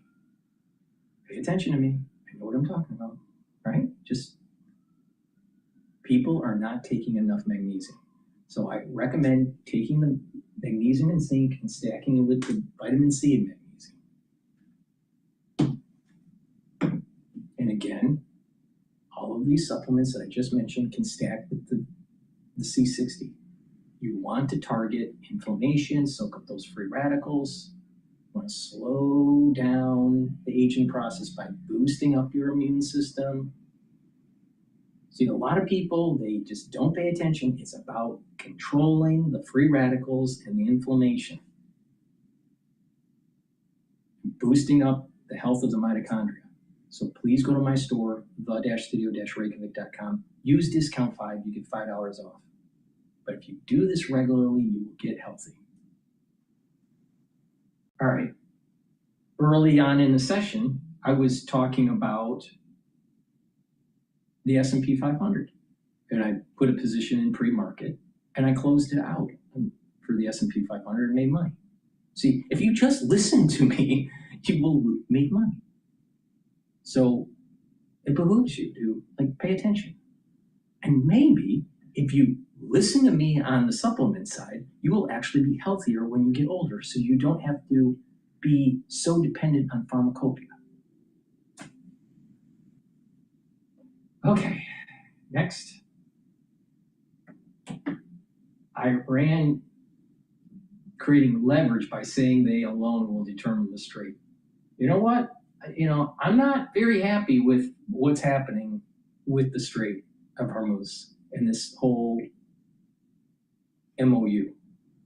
It seems that Trump failed and that the Iranians are more in control of what's really going on with the Strait.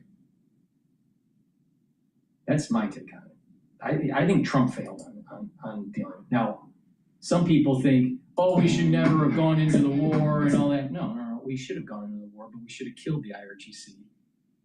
Made sure that none of the theocratic regime lasts, and then work with the international community to rebuild the nation while we were controlling the oil and the natural gas and using those revenues to actually rebuild the nation and total level Tehran.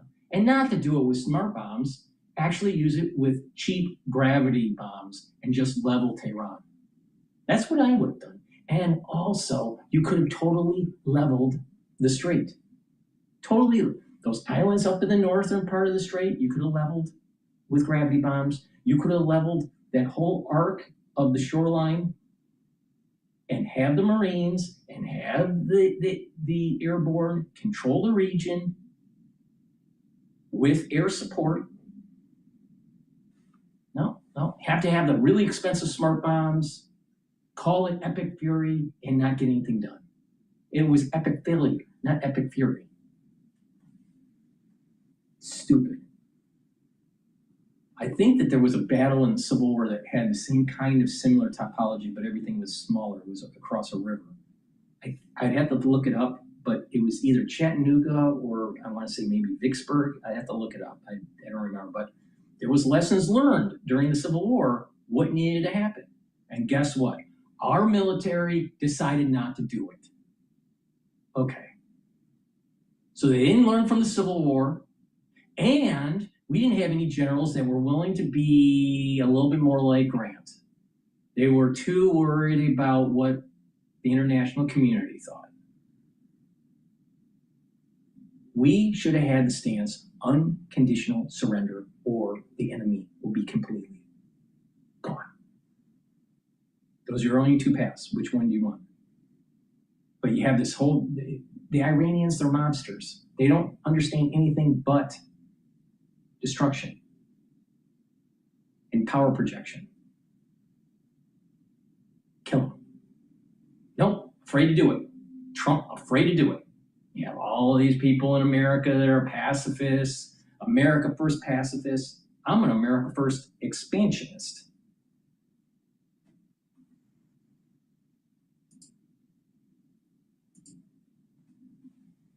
This one. Things could get seriously awkward for American negotiators in Doha, Qatar today. The White House says Jared Kushner and Steve Witkoff are there to lead talks to end the war with Iran, now in month 5. But Iran's deputy minister says You ever wonder why it's Jared and Witkoff?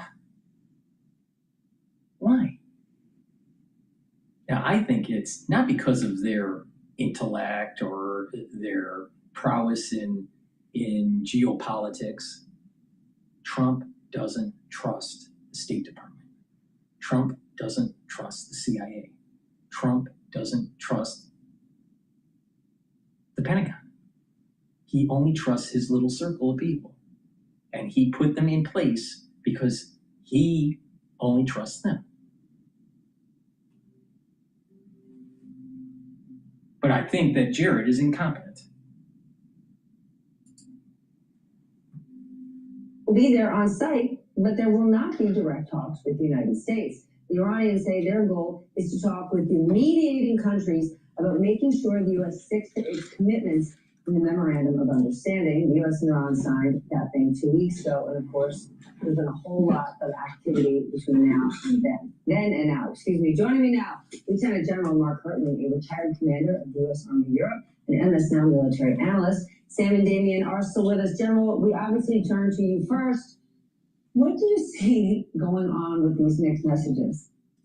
We are still in the MOU phase, Stephanie, the roadmap phase. And as you just said, Qatar says the U.S. envoys are there, but there aren't any planned direct meetings with Iranian officials. Qatar described the current activities as technical meetings on regional security that could later move to higher level talks. That's their reporting. But Iran also denied Trump's claim that the talks were scheduled, saying there are, quote, no negotiations at any level with the U.S. in the coming days. So, what I'd say is I'm going to keep going back to we are still in the MOU phase. It's the framework phase. It's where diplomacy is focused on potential issues, the technical issues that Qatar talked about. But Oman is also working a separate framework for the long-term strait management. And they're talking about a variety of things that don't seem to be on either Secretary Rubio or President Trump's itinerary. Let's stay on the strait management front, because an Iranian official says that they will exclusively be responsible for taking the mines out of the strait. How's the U.S. going to respond to that, and what does it mean for the future of the strait, General? Yeah, that's going to be difficult. There's a couple things associated with that, Stephanie, which have to do with the technical agreements of what happens when the strait is demined. Demining is, when they say it's carried out exclusively by Iran and no other country, they're responding to a message from Emmanuel Macron in France, who said he was prepared to work with Oman and partners on demining operations. And from a military and diplomatic perspective, this is much more than a technical question. Iran is trying to preserve sovereignty over the strait. Tehran is reinforcing its broader agreement that this is not an international coalition that's going to take care of their waterways, but it also creates leverage. And I think that's the most important part when you're talking about negotiations. If Iran can certify that the strait is safe, it gains influence over commercial traffic movement, insurance rates, and the pace of economic normalization. Especially that last point. You know, here you have all of the military experts, and you have all of the political pundits, and the international affairs gurus, and they're all kind of trying to slowly normalize this. The reality of the situation is that Trump failed. He failed, and now maritime freedom of navigation laws are in question in all regions of the world. Thanks, Trump. What are we going to do with the Strait of Malacca? What are we going to do with the 9-dash line or the 10-dash line? What are we going to do about that, Trump? You a tough guy? You a tough guy? You're going to stop China from closing that in and calling it an economic zone, and then there's no freedom of navigation now? What are you going to do then, Trump? Trump failed. And the military in the United States failed because they didn't take the lessons learned from the Civil War and how to conduct war. And Trump thought he knew it all. Trump thought it was going to be a cakewalk. Iran, the ones that run it, know nothing but force. And the only way you deal with these people is to kill them. No, Trump thought that he was going to be able to be a master negotiator. The Iranians are better negotiators than Trump.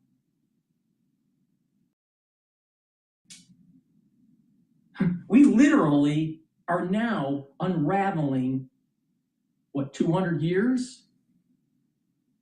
Thereabouts? Of maritime law?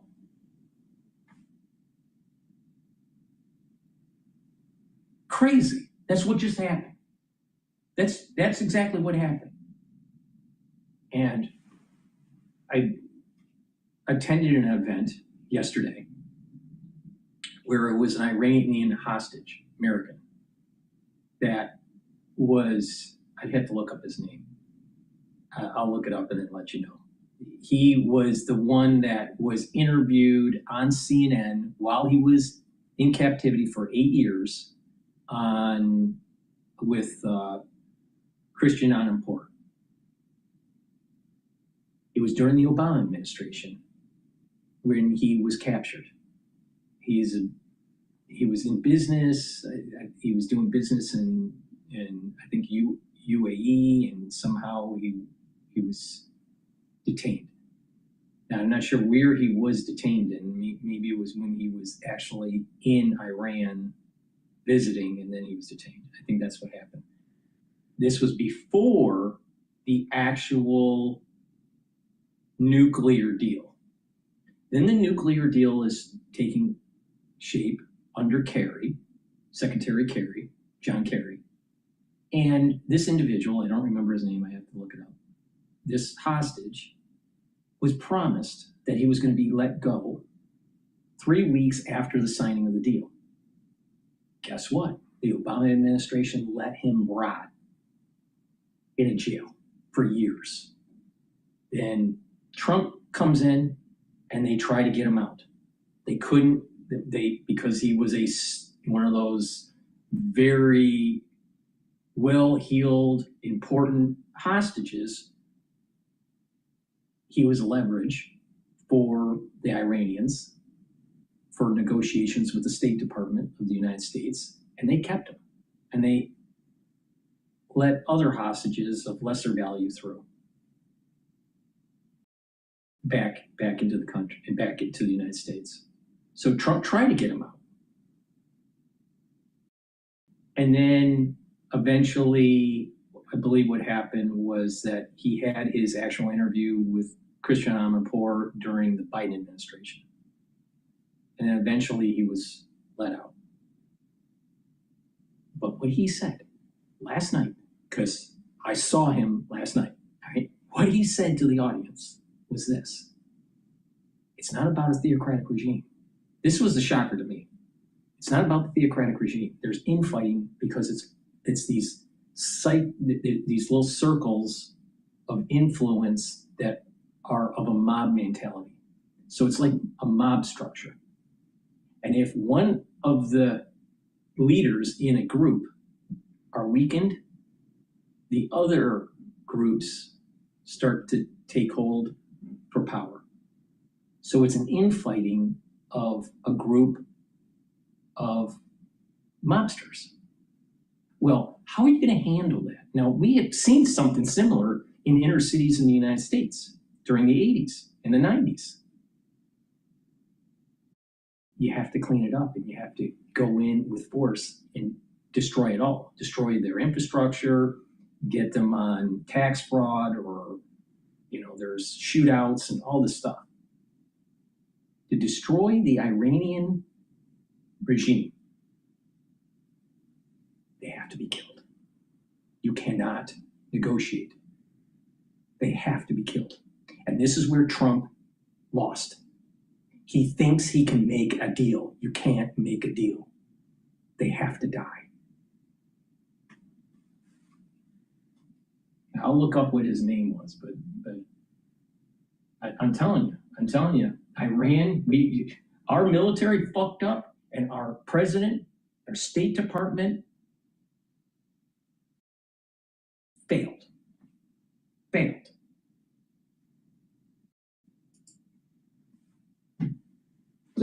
That leverage will become another bargaining chip in the negotiations when they eventually get underway. But it's also a military problem. It's a verification problem. Mine warfare is one of the most technically demanding naval missions, and modern influence mines, the so-called echo mines and some of the other ones that have, can remain dangerous long after combat ends, and proving an area is completely safe or clear is much harder than just saying, hey, we've cleared the area. It's tough. It's tough work. And I think if Iran continues to control that issue, it's going to take a long time, and they're going to continue to trade space for time in terms of these negotiations. Well, yesterday, Marco Rubio and Steve Witkoff briefed Congress on Iran and the state of these talks. And I want to share what Congresswoman Madeline Dean told my colleague Jonathan Capehart about that call last night. I did ask a set of questions to the Secretary and to Mr. Witkoff, which really piqued his This individual that I met yesterday, he also said that Witkoff and Kushner are incompetent. All right, so what was his name? Simak Namasi. Simak Namasi. All right?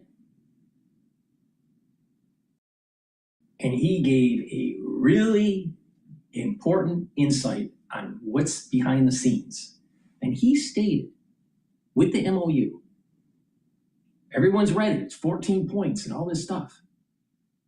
Where is the dialogue on any of the news networks about the current hostages in Iran that are American citizens? And the reason why I'm bringing this up is because the State Department are letting them rot, and Trump doesn't want to look like he failed. So he's not bringing it up. Another example where Trump doesn't get up to the podium and take responsibility. A real leader says, this is the problem, I tried, I failed, this is what we're going to do to try to fix it, but we are going to win. That's a leader. Instead of, well, let's not talk about that. Let's make lies. Let's not bring up that Iran is holding American hostages right now. Trump's a fucking failure. And I'm shocked that the news networks aren't talking about this. I had no idea that there were American hostages in Iran right now, that the State Department's trying to get out, but they're using them as leverage. And why is it that no one's talking about this? Why? Who are the hostages? Who are they? Trump can go play on the golf course and eat more Big Macs and get fatter. Meanwhile, people are starving in prisons in Iran. It's not just saving the people that were protesting the regime and that were being killed, which is an atrocity, and that the Americans need to destroy this regime to allow for a constitutional republic to flourish. But it's to get our own people out. Our own people, our American citizens, we do not leave them behind. Where's the discussion on this? Trump wants to sugarcoat it.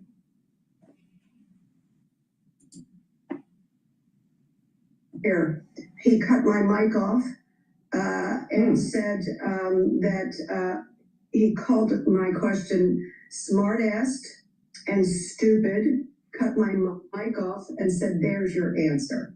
I asked Mr. Witkoff, I said, in your work, how much of your work in the region is for the United States of America and resolving these issues, and how much of your time is being spent on your own ventures?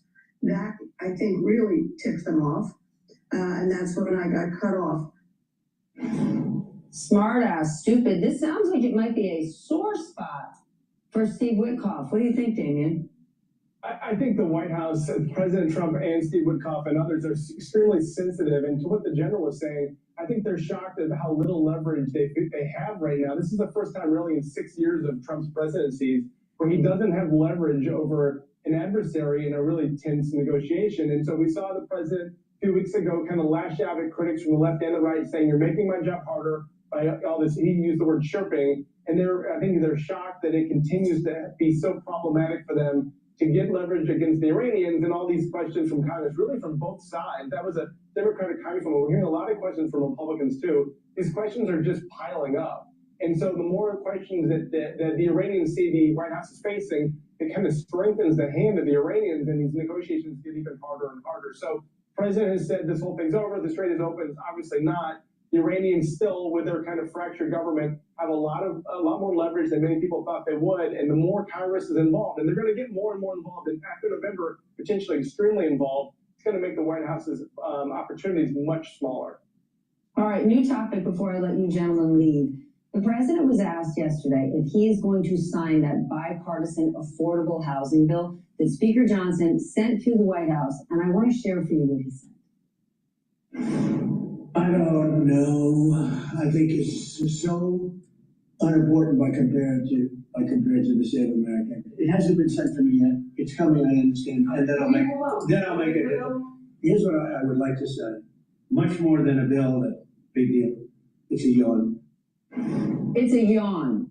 I want to make sure everybody heard that. He called the affordable housing bill addressing the affordability crisis in this country a yawn and unimportant. Sam, this of course comes not long after the president said he doesn't think about the economic impact of the war on Americans. He loves inflation.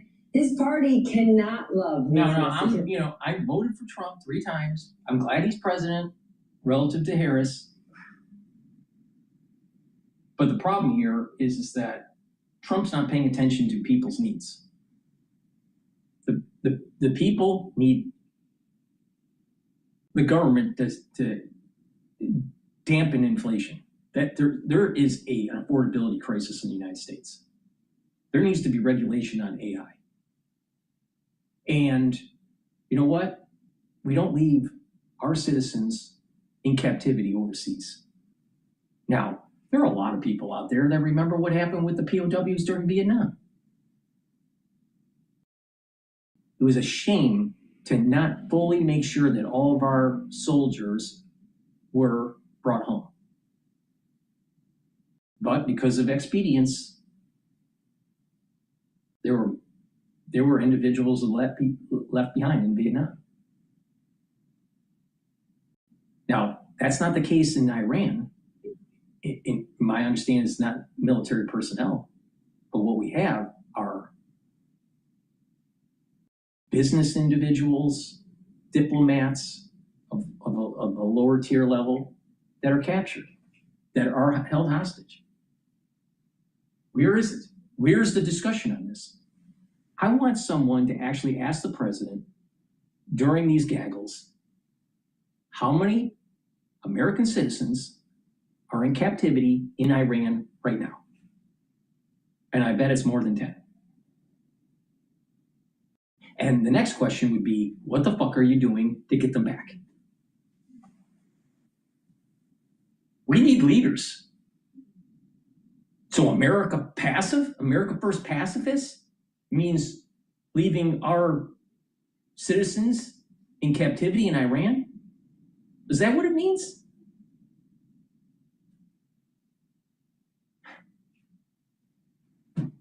Trump failed.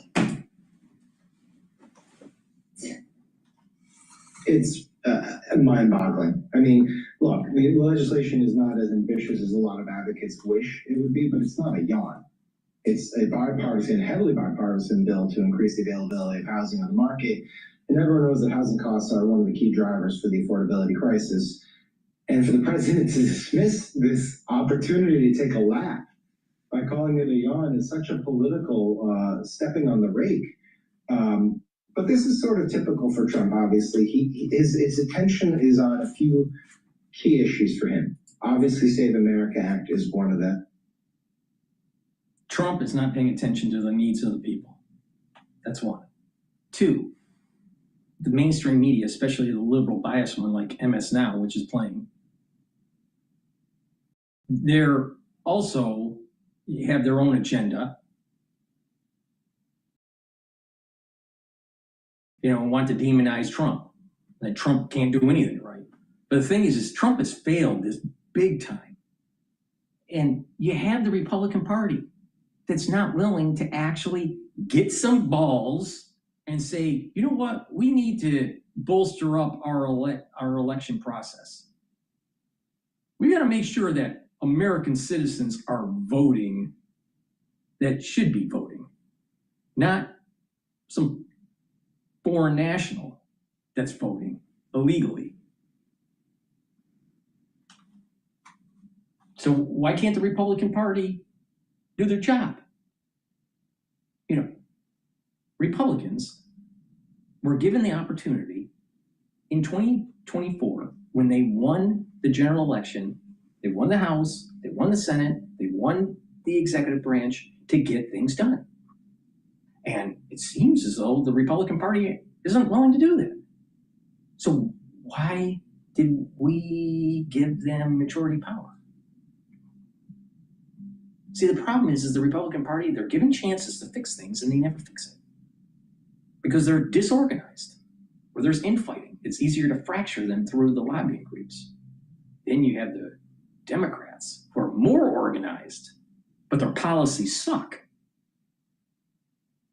So you keep on voting, people are trying to vote for Republicans to try to slow down the tyranny of the liberal mindset coming from the Democrats. But when the Republican Party ends up getting control, they can't fix things. The senator, the Senate leader for the Republican Party failed. It's a failure. Thune, a failure. Senator Thune, total failure. Getting out of this Iran deal and getting gas prices lower is another one of them. And look, I'll just add on to the last conversation. When it comes to leverage, he gave up a significant chunk of leverage when he admitted a couple weeks ago that he had to get the MOU signed because we were going to have a global energy crisis in 4 weeks. So that's another big priority for him. But the thing that's most baffling is that his real priority seems to be beautification projects in and around Washington, D.C. I mean, last weekend, he visited, I think, 3 or 4, Lafayette Park, one of the golf courses, the site of the new arch. I mean, that is not... The bottom line is he's superficial. There's no substance. Trump doesn't have some intellectual substance. It does. But this is where Trump's putting his priorities. And if you're a voter who is worried about costs of living and you see the president say, yeah, this bill, I'm not even going to sign it because it's such a boring piece of legislation. If you're a Republican and you're trying to sell these things, that is just a huge slap in the face. I'm not sure it serves the party particularly well come November.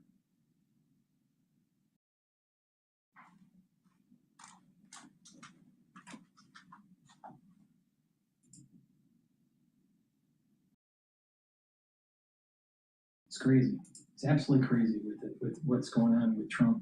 Please go to my store, the-studio-reykjavik.com. Get the heirloom barley. This will help to detoxify your body, bring down inflammation, soak up free radicals. That helps the immune system, the endocrine system. It'll help with joints. If you have arthritis, it'll help to reduce that inflammation. This will help with brain function because it's really important to keep that inflammation down to reduce amyloidosis. Another great way to detoxify your body is to take zeolite. Take 3 small drops underneath your tongue, drink with filtered water, do that daily, and what will happen is that you're going to be able to bind to heavy metals, toxins, and chemicals that you've been exposed to, and you'll be able to urinate them out within 6 to 8 hours. Another thing that's really important is clean your environment. Get rid of chemicals and cleaning agents that you don't need that are around the house, like paints and whatever. But if you do need them, make sure that they're in a double layered container to reduce the degassing, so your exposure is reduced. And drink filtered water and stay away from processed foods. So you want to reduce the intake of it, but you also want to bind to what's in your body and get rid of it. This zeolite you can take every day. Some zeolite you can't. This is some of the best stuff that you can get. So please go to my store, get the zeolite, take 3 small drops underneath your tongue, and drink the filtered water. Now, if you want a heavier detox and you only want to do that once a year, take 5 to 10 small drops underneath your tongue, do that daily until you're done with the bottle, and then you just do that once a year or so, once or twice a year. But I recommend the maintenance method, where it's 3 small drops, drink the filtered water. Super strong relief. This is a topical that will reduce pain. If you have arthritis, rub it where you have the pain. If you have a pulled muscle, rub it where you have the pain. If you have a bruise or a sprain, this is a topical that will reduce the pain. If you have a tension headache, this will get rid of that tension headache. Rub it on your temples and your forehead and your shoulders, your shoulder muscles. So please go to my store, get the super strong relief. This will reduce the pain or eliminate the pain within 90 seconds. So please go to my store, get the super strong relief, the heirloom barley, or the zeolite.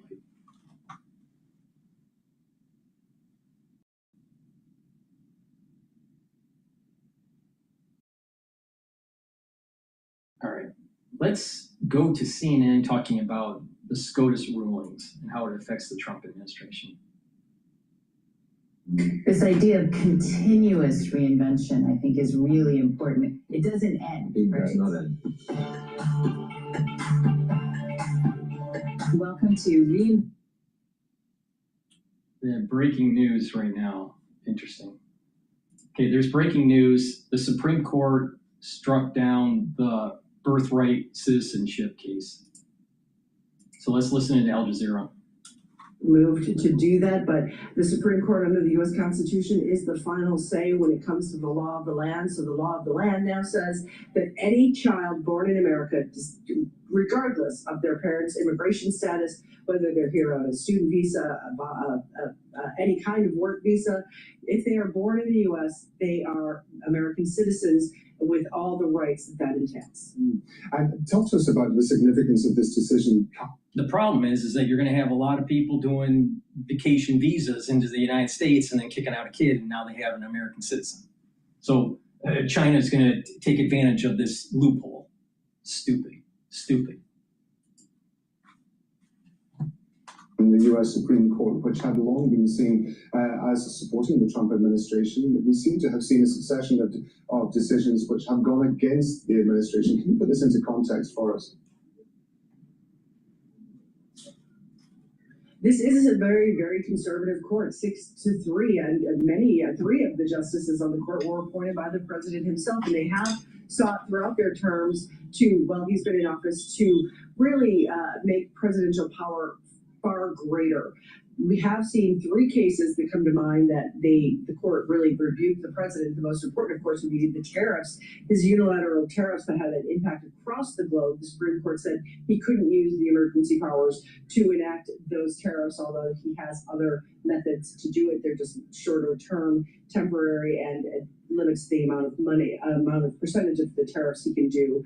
The other one was yesterday, Lisa Cook, the Federal Reserve governor. The president tried to fire her, and the Supreme Court came out and said, well, they did it the wrong way. They didn't do the due process of it, but that it is important that the Federal Reserve remains independent. Now, this is by far going to be the biggest decision that is going to really upset the president, because Now, have you noticed that ever since this fiasco with the MOU happened and wasn't getting the job done by killing the Iranian regime, a lot of bad things are starting to happen. Now, this coincides with what I've been saying. There's a curse coming around the world that's going to affect the United States. That's going to start on 9/11/2026. And it's going to last for 2 years. 2 years. And it's just starting to emerge. You can just see it.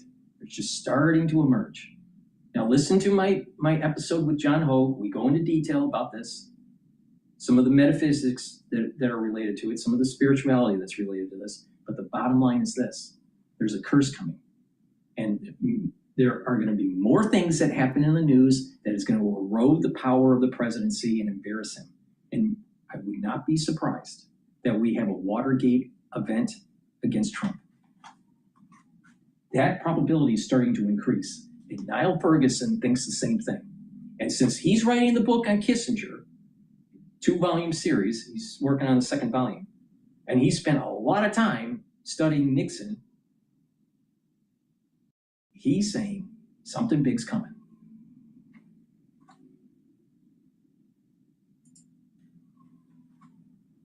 This was, Americans tend to vote on economic issues, foreign policy decisions of the Supreme Court. They don't tend to have a huge impact. Now, people who are supportive of this policy may be disappointed in the outcome, but I doubt they'll blame the president. They would blame the Supreme Court.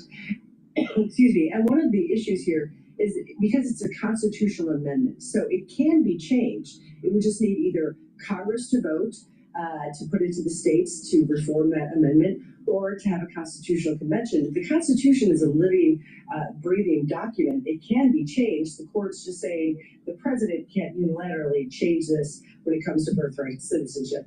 As far as, is this going to be a huge campaign issue? Yeah, of course the Congress won't do that.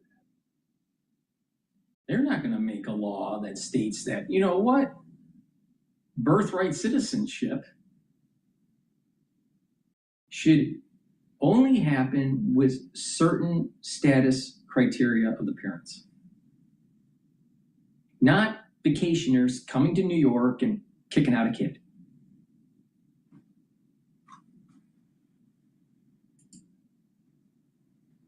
Is controlled by the Sudanese army, which the RSF has been fighting since April 2023. Let's go back to CNN.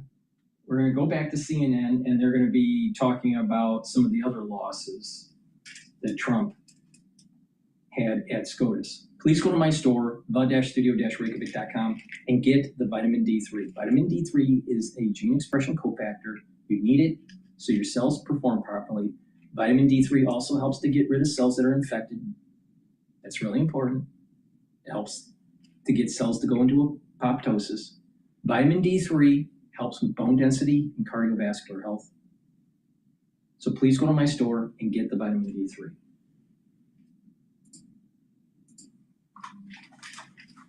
Here, obviously, what Rebecca's talking about, there was a significant win for Trump and his efforts to expand executive power. He did, though, suffer today a number of losses at the Supreme Court, including his attempt to overturn the ruling against him in the E. Jean Carroll case, where a federal jury in New York had found the president liable for sexually abusing and defaming Carroll.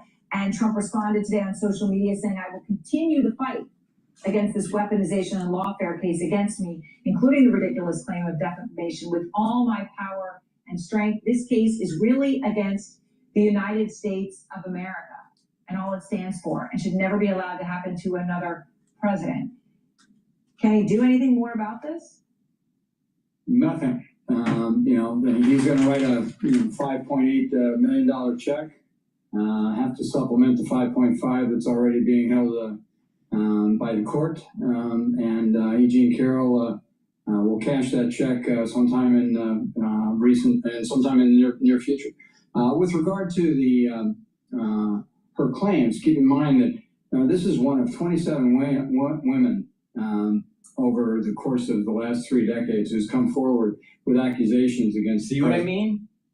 This curse is coming. Now that curse is at an individual level for some people, and it's going to hurt Trump. It's also going to be at a societal level. The curse is emerging, and it's only going to get worse. It's only going to. You can see that there are things that are emerging in the sphere where once September 11th, 2026 happens, and you go into 2 years from there, you can see on how certain things with Trump will start to devolve and his power will start to wane. And it's way beyond just being a lame duck president. They're going to go after him. And the Democratic Party most likely will take the House and he will get impeached again. And will he be able to survive it then? Maybe not. Maybe not. Now you got to remember, Trump is a very lucky person, but sometimes luck goes wrong or sometimes luck runs out. And he didn't finish the job that he was meant to do, and that was to destroy Iran. Now, some people say, oh, you just want to, you're a warmonger, Paul, and blah, blah, blah. I'm just looking at the data. A lot of bad things are happening to Teflon Don now, the moment that he decided to fail in Iran. And it's only going to ramp up. It's going to get worse. And for sexual misconduct. This is one of 3 women that he has lied openly about, just since his presidency.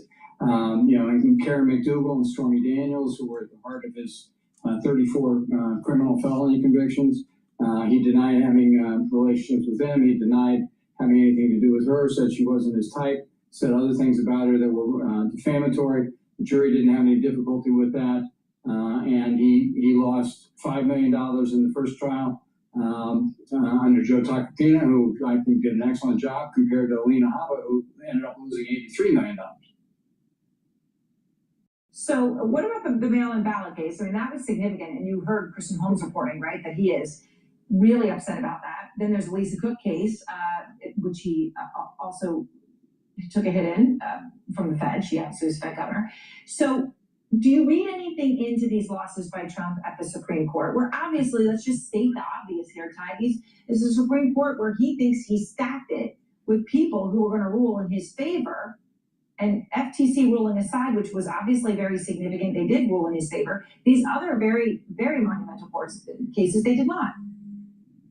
Right. Trump views this very transactionally. They're his people. They should vote his way. I mean, that's his view of the world. But, these people are, they're there to call balls and strike, as Chief Justice Roberts said at his hearing. He did that today. I think he tried very desperately, if you look at the alignment of all these different opinions, to hold the center of the court. He was in the majority in the Cook case. He was in the majority in the Mississippi ballot case. Amy Coney Barrett, who wrote the Mississippi ballot case, is a conservative. She is a strong conservative, but she's also an intellectually honest person. And she wrote the decision in the way that she actually believes. I know they're livid about that. I know Steve Bannon, one of Trump's advisors, convicted felon and Epstein confidant, has trashed her today, and that Trump is livid. But the reality is she did her job, and she should be proud of that.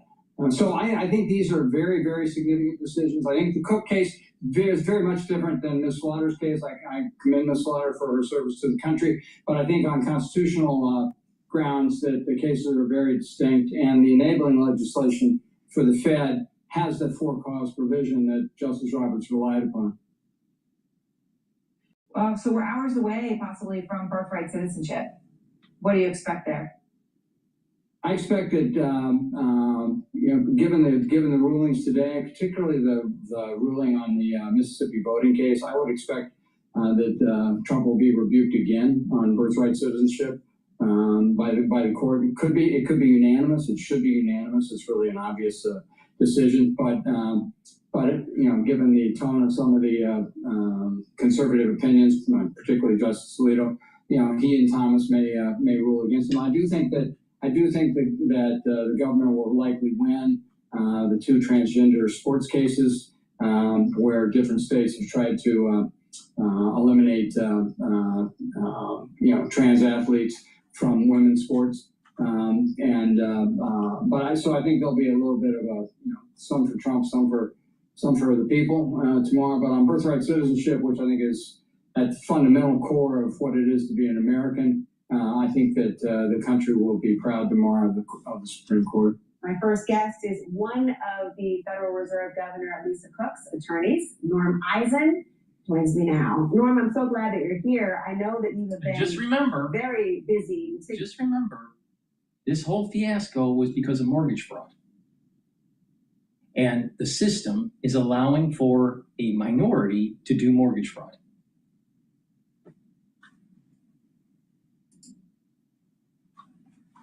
Obviously, trying to protect your client, but also the legacy that this represents as well. And I know the Fed governor is grateful the Supreme Court has saved her job for now, but they also expanded the president's executive power. Norm, how does that fit with her tonight? Well, the Supreme Court protected the independence of the Fed, Laura. So let's start with the centrality of the Federal Reserve to the U.S. economy and to the economy of the world. That is a significant matter. We're very grateful that the rule of law has operated. Yeah. And before turning to the Slaughter case, let's know this whole absurd mess was based on groundless allegations against Dr. Cook. It was stopped and enjoined by a lower court. We won at the DC Circuit on appeal, and today we won at the Supreme Court. So that is a significant victory.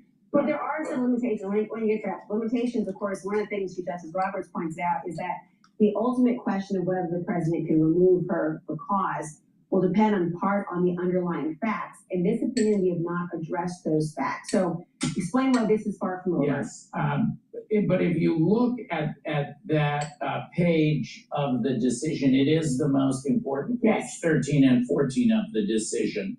They say you have to look at the unique status and role of the Fed. Yes. They say our review is deferential, but we are not required to exhibit a naivete from which ordinary citizens are free. In other words, they know what's gone on here. They reject what happened to Dr. Cook as baseless, as a violation of her rights. And I think while they don't define what cause is, they're clear that it is an exacting standard because there's no factual basis for these absurd allegations being made against Dr. Cook. But explain. I am confident that we will be able to continue to fight this issue. Now, but I want you to explain. I know we're going to this because I want, aside from the underlying facts involving in her specifically, because you know this case. My understanding is that she had 4 properties and she took mortgages out and said that all 4 properties are primary residence.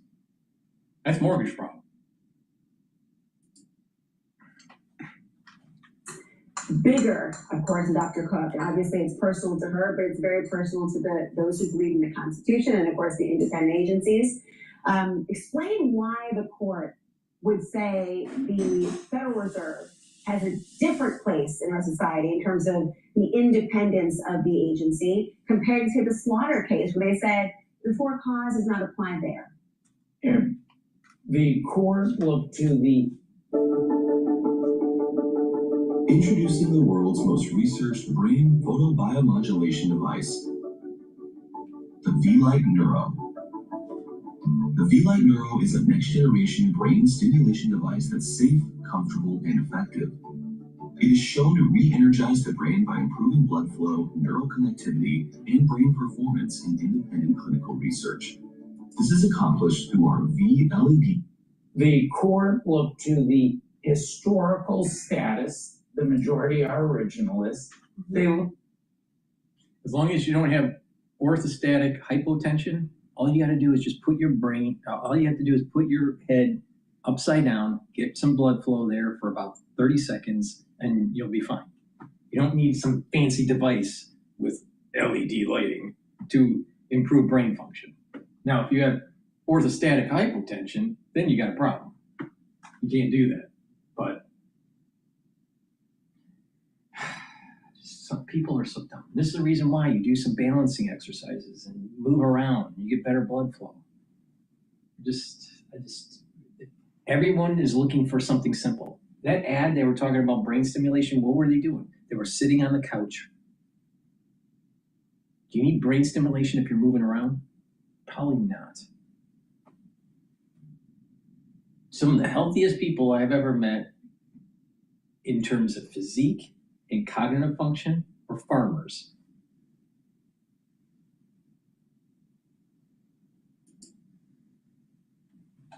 The historical status of the First Bank of the United States, the Second Bank, and the other financial institutions, and the independence that they had historically.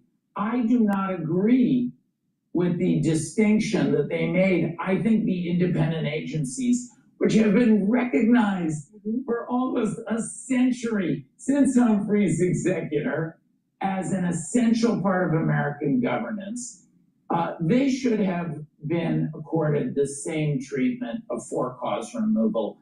Congress has interpreted the role of the independent agencies, and they have said, we are going to give this Article 1 power, congressional power. We're going to authorize that for these independent agencies that operate within Article 2. I disagree with Slaughter, but protecting the independence of the Fed, the American economy, the world economy is very material. And if you look at Slaughter, they do say they are not reaching a wide variety of issues. Not all offices created by Congress necessarily come with the triggering executive power, so there may be exceptions for other offices created by Congress. There are some functions traditionally handled outside the executive.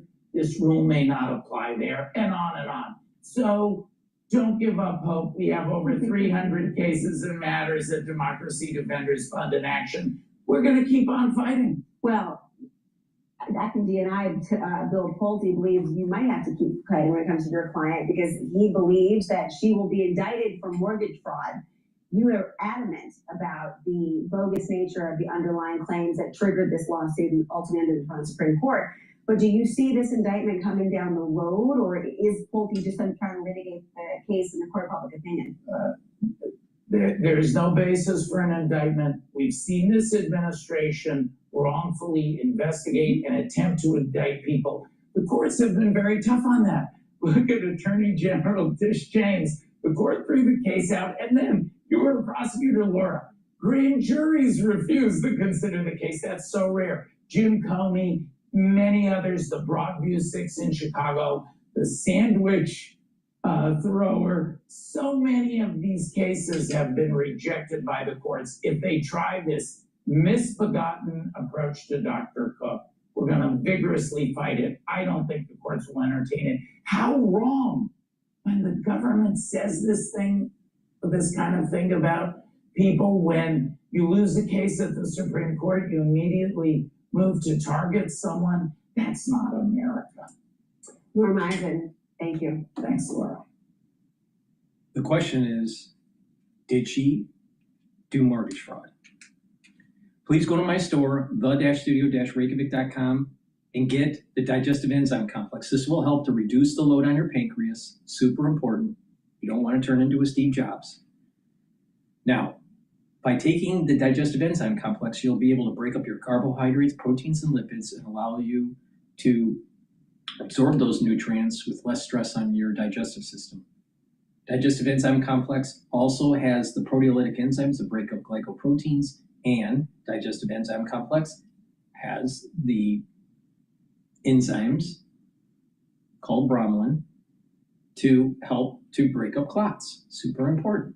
So please go to my store, get the digestive enzyme complex to help with your digestion, but also cardiovascular function. Good night formula helps you to get into those 3 to 5 cycles of REM sleep and deep sleep. Why? Because it has tryptophan, melatonin, GABA, and passion flower.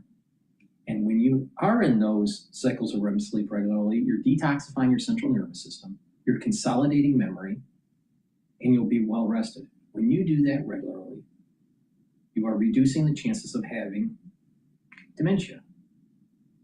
Good sleep actually helps with brain function. It slows down the aging process. Myotrol helps to build muscle. If you're 40 years of age or older, you can't build muscle as well as when you were younger. Why? Because your methylation has increased as you've aged and has slowed down the expression of building muscle. Myotrol will help to allow for that gene expression to take hold and build muscle and maintain muscle. It will also help with the health of your mitochondria, so you have the energy to maintain that muscle. So to reduce atrophy and to build muscle, take Myotrol. Stack this with the Gladiator barley for added benefits of building up that muscle, and it's important. It's not just musculature and helping with bone density, but building up back muscles are really important to improve posture, improve venous return flow, and also lymphatic flow. So helping with the immune system and the cardiovascular system. Building muscle will also help with your brain because you're increasing concentrations of BDNF and myokines, which are neuroprotective. Please go to my store, get the Myotrol. Now, if you're an athlete, younger or older, you will benefit from Myotrol to build muscle for your sport. I highly recommend stacking this with the Gladiator barley. And because we're in the allergy season, please go to my store, get the structural nano silver lozenges. You can get it in orange splash and in Manuka honey. This will help to mitigate those allergens and maintain a good, healthy epithelial lining for your oral pharynx. Please go to my store and get the structural nano silver lozenges. And they neutralize because it has the structural nano silver. So please go to my store and get the great supplements that I have. Use discount 5 and you save some money.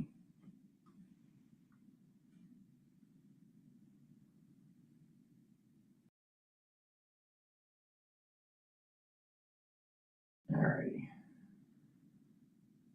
What's going on in the world? Let's listen to Fox News about the SCOTUS ruling.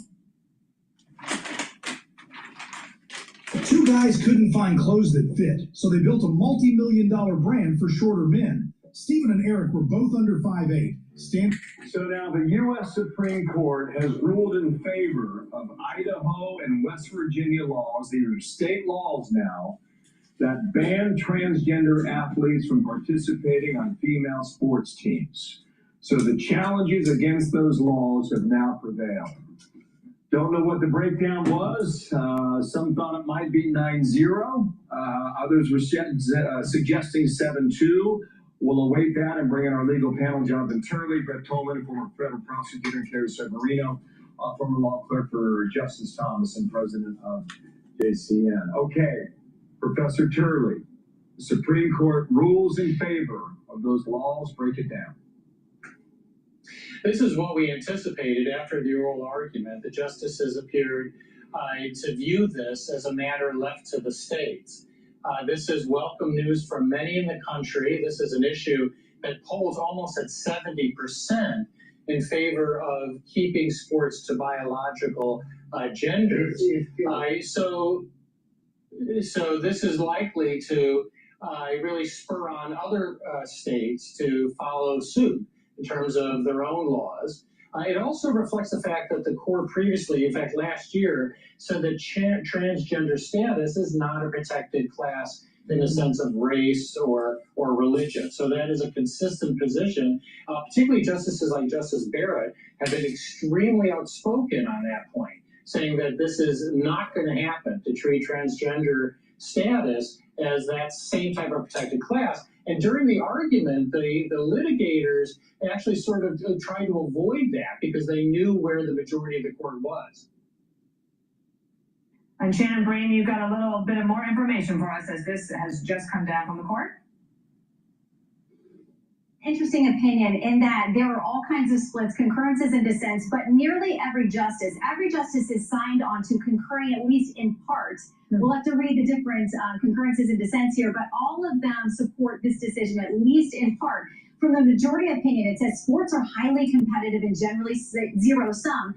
At almost every turn, someone wins and someone loses. Every athlete who makes a team. It's not just, all right, there's a lot to unpack with this ruling. First, it's a religious issue, all right? You have many people that believe from a religious standpoint that this transgender fluidity issue is antithetical to Bible teachings or Torah teachings. It's antithetical to religious belief. So that's one issue. Secondly, there is a takeover by the ultra libs to try to control the idea of gender. And this is another mechanism where they try to devolve society. You control the words of a society, and you're trying to control the determination of individuals. So everything is just relative. It's called relativism in philosophy. Then you really don't have a North Star for the society. Now, for thousands of years, the North Star for most societies has been religion. Either Christian religion, Judaism, Islam, Buddhism, whatever, Hinduism, but there was a North Star. And it was through the lens of theology. But with a modern context, with relativism, anything goes. And it started by saying, well, no one religion is more powerful than another, or I shouldn't say more powerful, more valid. That's where it starts. And then it's a slippery slope from there. Then even no religion, atheism. Well, take it even further. Transgenderism. All these isms start to pop up with a relativist philosophy. Now, when a ultra-liberal society starts to control language and defines words in a different way, what it means to be a male, what it means to be a female, and pushes an agenda through the Pride movement, and it's in your face now, and it's exposing it to children, and they become confused, and then it's just a snowball effect.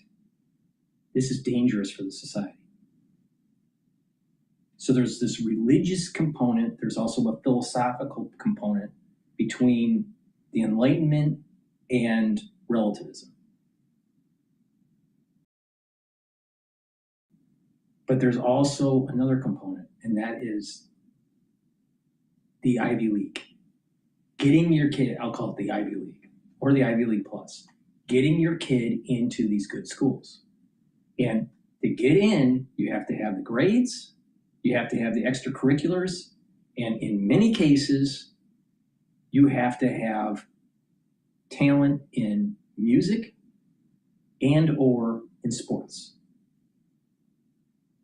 So the soccer moms out there that want Johnny and Jane to go to Harvard, they don't want some transgender issue going on in their high school or private school that may prevent their kid from getting into the Ivy League. So that's another dynamic with this. And as time goes on, because of collegiate sports getting some money,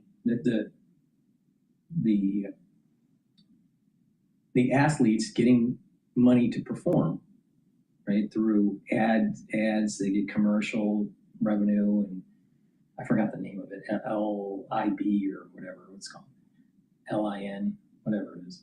But the thing is there's money now involved. So it's not just gender, it's not just a philosophy issue, it's not just a religious issue. Now it's John and Judy can't get in to the Ivy League because of some trans sexual issue in the sports at their school, either private or public.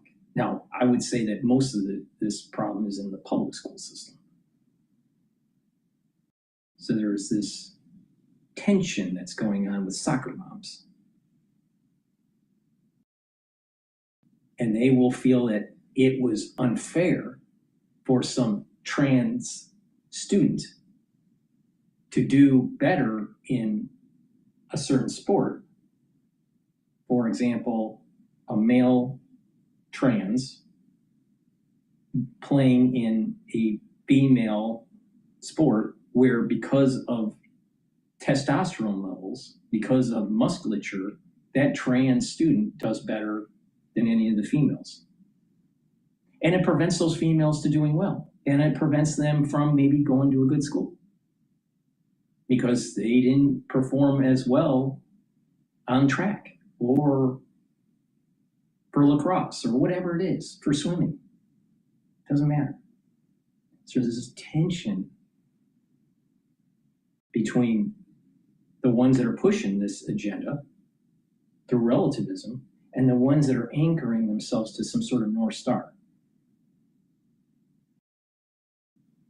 Enlightenment, religion, or even just the idea of fairness, and pushing back on trying to redefine words. When you have a society that can't define what a male and female is accurately, then it's sick. That is a symptom of a disease in the society. So this ruling also involves soccer moms and that competition to get into the Ivy League. And the competition is much more fierce now than ever. It is way harder to get into the Ivy League now than 20, 30 years ago.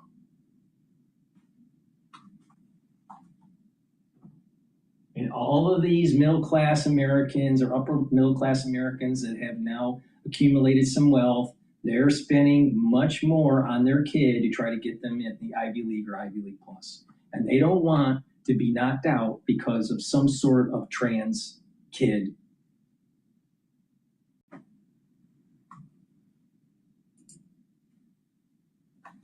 Takes a roster spot from another athlete, and every player who earns playing time reduces the playing time of a teammate. Every player who makes the starting lineup sidelines another who remains on the bench. They go on to say this, like every student who earns an athletic scholarship takes that opportunity away from another student, and so on. Women and girls who play sports care deeply about all of these things. They obsess about them. They spend extraordinary They need the time. scholarship to pay for the higher cost. They need the record of them being in that sport, maybe doing a championship or doing well, to be able to get a slot at the Ivy League. And so that's another part of this in society. So what is it really with the ultra liberal? It's about taking things away from people where they don't deserve it. They're taking something from you. This is the reason why I said that ultra liberals are not aligned with the Enlightenment of John Locke. John Locke basically stated life, liberty, and property. That means that your property is protected by the rule of law and that someone can't take it away from you unduly.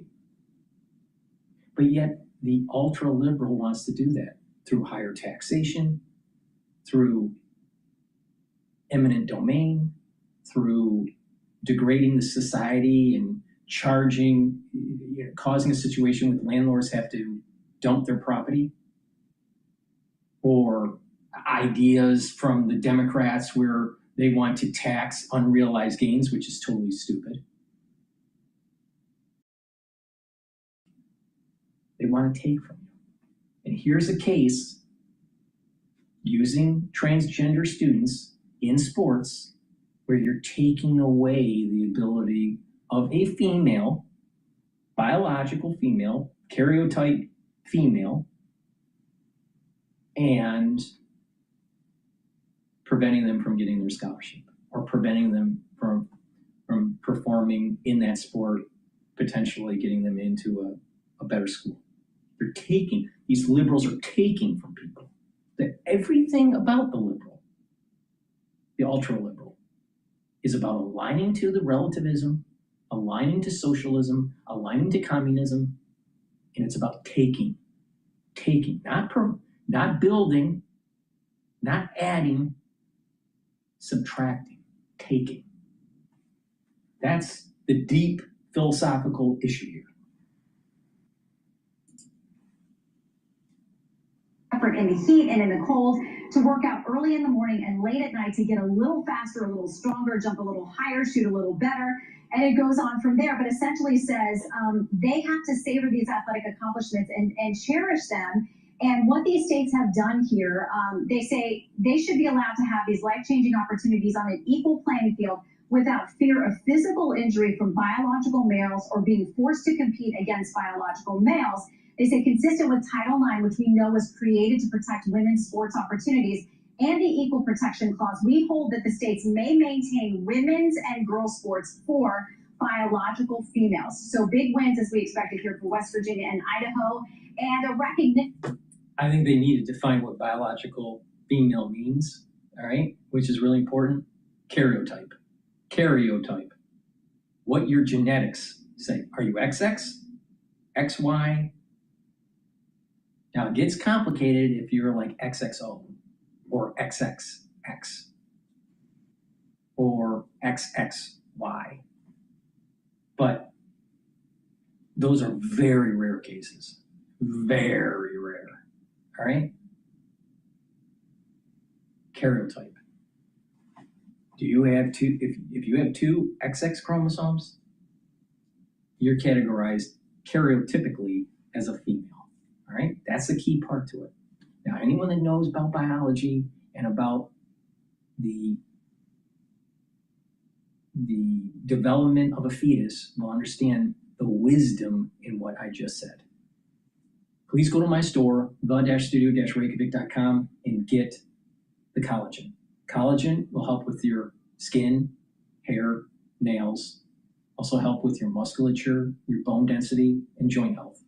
This is a month supply. Take it every day. Make sure, if you want to improve your dermal layer, to take it with my vitamin C and magnesium. That vitamin C and magnesium supplement, the vitamin C, when you drink it with the filtered water and take it with the collagen, it will cross-link and improve your dermal layer. Now, if you take this with also the C60 and the resveratrol and the C60 will work synergistically and improve improve the basal layer. So when new cells are starting to form, new skin cells are starting to be generated and move into the dermal layer, it's improving. So you're improving the dermal layer with the collagen and the vitamin C with the filtered water. You're improving the basal layer with resveratrol and C60, and you're improving your topical layer by the structural nanosilver gel. So please go to my store and get the collagen. Now, Max 35 Cleanse or Max 14 will help to boost up your innate immune system. So get the Max 35 Cleanse or Max 14. They're at different price points, but take a teaspoon a day every day, switch in your mouth, gargle about 20 seconds. This will neutralize, improve the health of your oral cavity and your oral pharynx, maintain a mucosal barrier, and also help with the health of your epithelial cells. When you do that, your innate immune system will improve. You're going to be reducing allergies because you're neutralizing. And during the cold season, you're going to also be neutralizing and helping to boost up that immune system. So please go to my store and get the Max 35, the Cleanse, or the Max 14.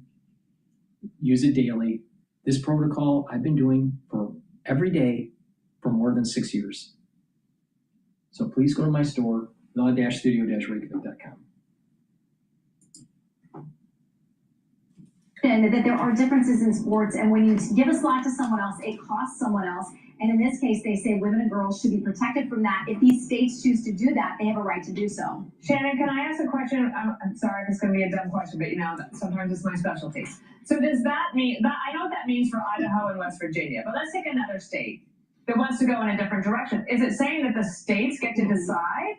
Or is it saying that, essentially, go ahead. Yeah, I mean, essentially, it sounds like what I've read of this so far is sounding like these states have the right to represent that interest. I have to keep reading to see if it goes more broadly than that. But the question here was whether what this is going to do is create Republican states or ones that are more aligned with a North Star, with the Enlightenment, with some sort of religion, versus other states that are aligned with transhumanism, anything goes, relativism, ultra-liberal. And this sounds a lot like the early days of our country when we had slave states and non-slave states. Now, it's history doesn't repeat, it rhymes. And what will happen is you're not going to have a civil war over trans sports, but what you will have is a fracturing the society where people will be more aligned with their belief systems in a blue state or in a red state, and the country will be fracturing more. Now, usually what will happen economically is those blue states will start to decline in economic activity, and they decide to move to states that are better with their economic activity, and then they take that red state and turn it purple. And that's what's happening in Texas right now. But there's a fracturing that's taking place. Blue states are going to turn bluer, red states right now are going to turn redder, but then there's going to be some sort of mixing that takes place, and what happens after that, who knows? But there is a fracturing that's taking place here.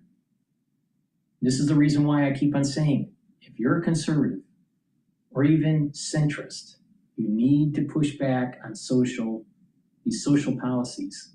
This democratic socialism is a cancer to our constitutional republic. It's a cancer. It needs to be eliminated.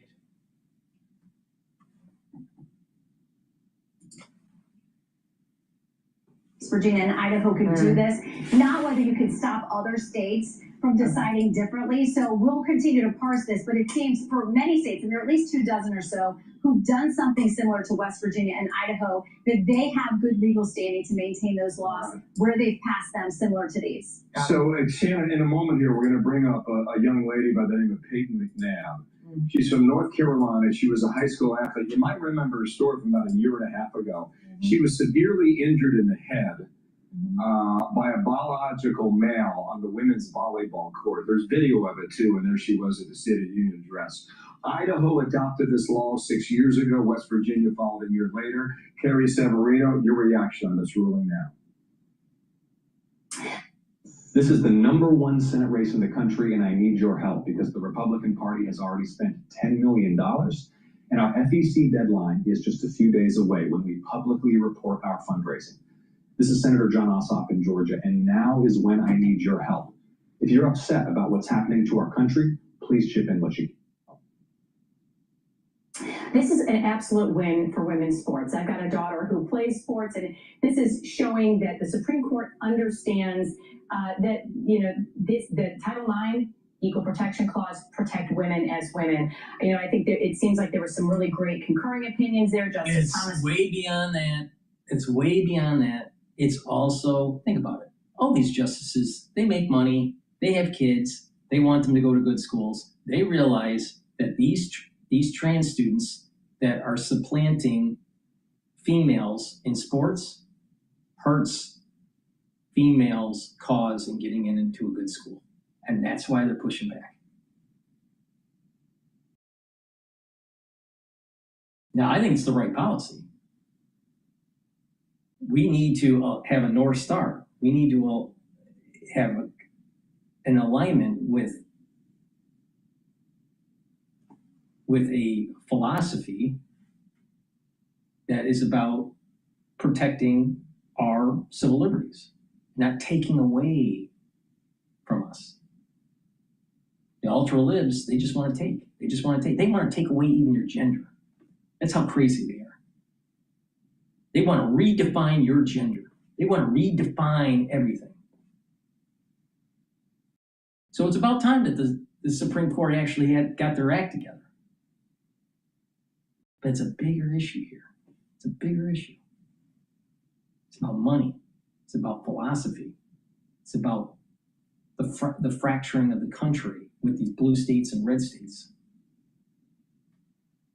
And this ties into what I've been saying about the emergence of a curse that's coming. It's going to last for 2 years. And it's going to get dangerous because you're talking about also 2028. And what had happened in, just around 1928, 1929, there was a major crash in the market. There was we seemed to maybe have a bubble in AI. Don't be surprised because of everything that's been happening with our failure in Iran and with our failure domestically with pushing these ultra-liberal policies that our country will feel pain economically. Because it seems that Americans don't understand anything but economics. All they care about is the dollar and how it affects them. Now think about it.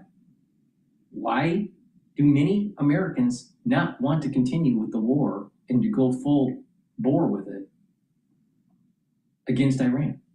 Because of economics, because of the cost of goods, because of the cost of gas. So Trump backs off, doesn't get the job done. But here's where the curse comes. Your gas prices are going to go down. Oh, things seem good. This market keeps on going up. Then all of a sudden, bam, crash, major recession, major job loss. Don't think that you are safe because of what you do. You are safe or have security or have stability because God allowed it to happen. Once God decides not to allow it, you're up Schitt's Creek. And that's what's happening right now. It's starting.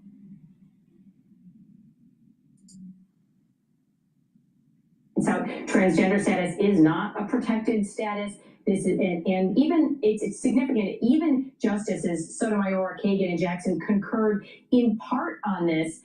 They acknowledged that the athletes have said that Title IX says sex, and that means biological sex. So I think that's actually an amazing result here. That's a win for reality, because we know that when this law was passed, that's absolute Karyotype,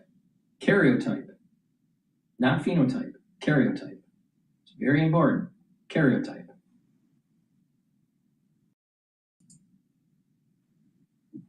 what Congress understood sex to mean. We can't take the words of the statute and then try to redefine them to mean something else. If Congress wants to pass a different law, okay, but the court can't redefine that.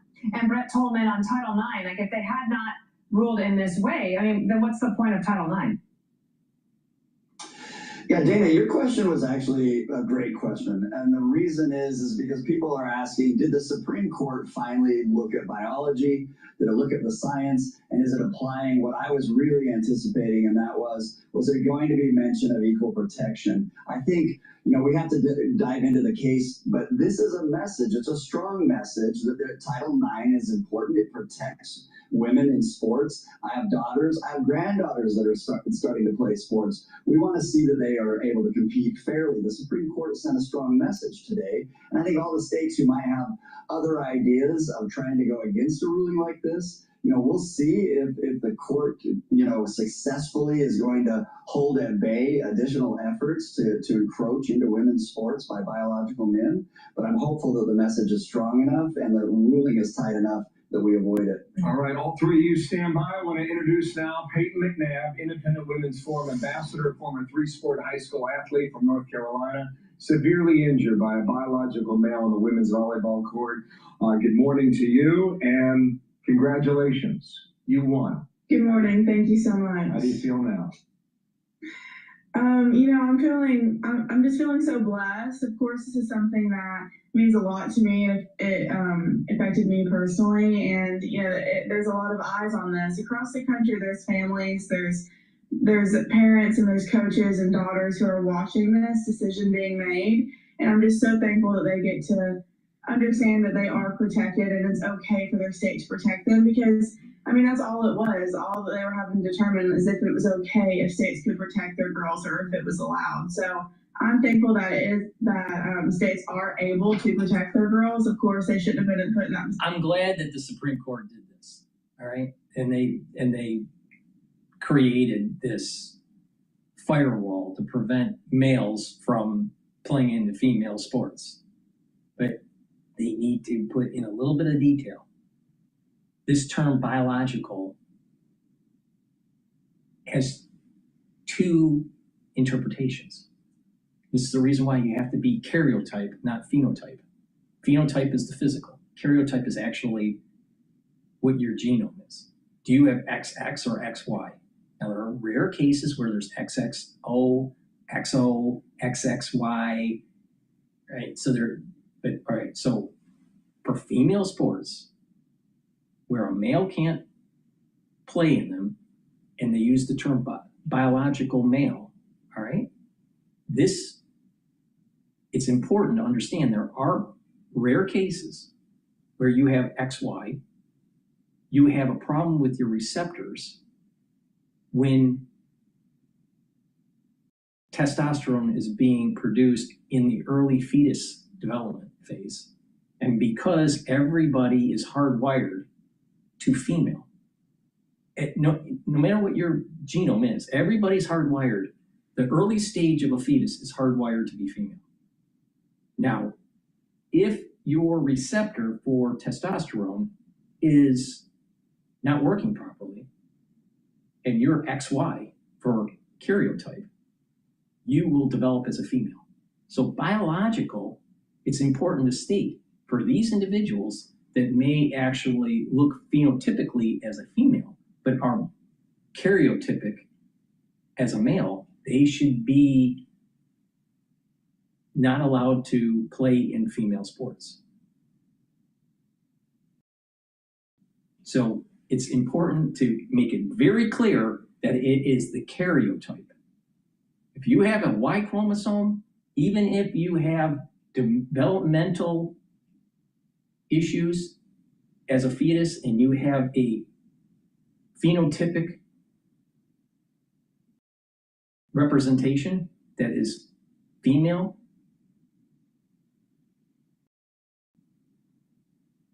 but you really have an XY chromosome, they shouldn't be able to be in the sport. The term biological, it needs to be teased out. Phenotype or karyotype. It should be karyotype, because when you err on karyotype, you're making sure all of the XY karyotypes aren't allowed to play. When you view it as phenotype, then some Y chromosome individuals would be able to play in female sports. And there's the problem. And it's because of this nuance that most people don't understand. Most people that are listening to me probably won't even understand what I'm talking about. But the thing is that you could be an XY chromosome male and have a phenotype that's female because of the production of testosterone at the early those early phases of fetal development didn't happen, or you are producing testosterone and the receptors aren't working, you will develop as a female, even though you have XY. So it's important. It should be only karyotype. Only karyotype. Because with these receptor issues, with this developmental issue that I'm bringing up with the XY, it's not and or. There may be a little bit, some receptors may be working a little bit and other receptors aren't. So you may have a fetus that's developed slightly as a male and slightly as a female. This is the reason why biological female in female sports, right? And if let me rephrase that. If you have a XY karyotype, you cannot be in female sports, period. Independent of the phenotype. That's what the ruling should have fine-tuned that term biological. So, but here, once again, it's about the nuance. Just like the nuance during the crisis in 2020, most people just gravitated to one or the other and didn't understand the nuance. Here's a nuance. What's the term biological? Phenotype, karyotype. Those two different things. They don't give you the same answer. To guarantee a male cannot play in a female sport in these states that ban it, it has to be based on karyotype, not phenotype.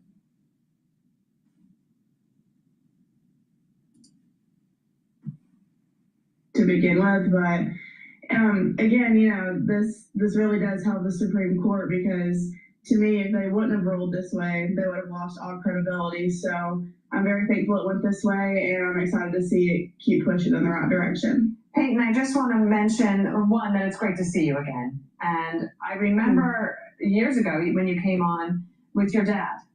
And, you know, a lot of parents have fought very hard for their girls. And I'm curious about your feelings in terms of, you know, their love and support for you and their willingness to stick up for you when this was happening.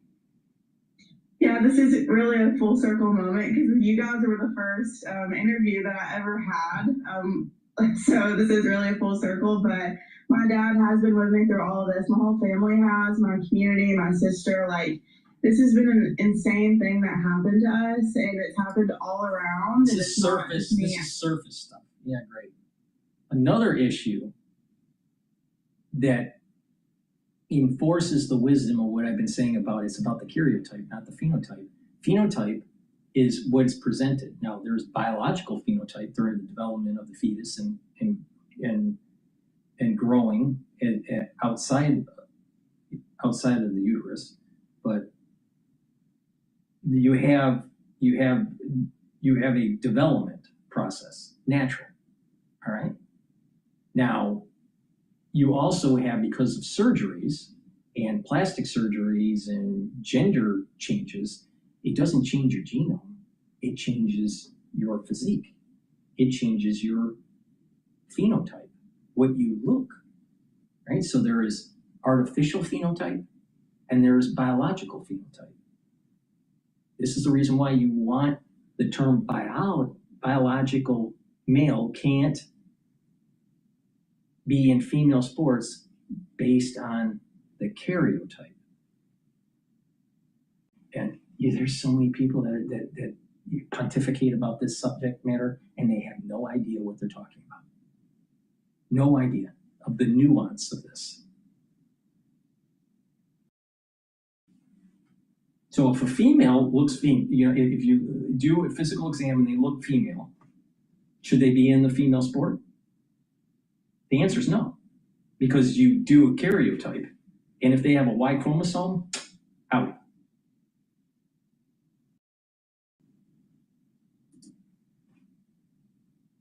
It's not a unique experience, and so many families, so many moms and dads they just felt so helpless watching their daughters struggle, being put in this it seemed impossible situation. So to see where we're at now versus where we were when this first started, when I first met you guys, I mean, it's just an insane progress that we've made, and I'm incredibly thankful and blessed to have had parents. All right, then let's think about the other side of the equation. There's an XY karyotype, phenotype female, because of developmental issue that I talked about earlier. Testosterone production during the fetal development is low or not responding to the androgen receptors. And they are karyotype male, phenotype female, and now they're not allowed to play in female sports because they have a Y chromosome. Should they be in male sports? Now, because of the androgen issue that they have, they will not have the musculature to be able to compete, even though they are XY. Because the Y isn't working. There's some sort of mutation issue. But if they can't perform on the field as a male in a male sport, they get cut. They aren't part of the team or whatever. So there's a nuance here. This is rare. What I'm saying is rare. Most of the problem was a bunch of people were going through some sort of transition, gender fluidity, maybe full transition, but still had the musculature of a male. That's most of the cases in this. But there's this small nuance that people need to pay attention to. What's biological? What does that mean? Karyotype, phenotype. Doesn't give you the same answer.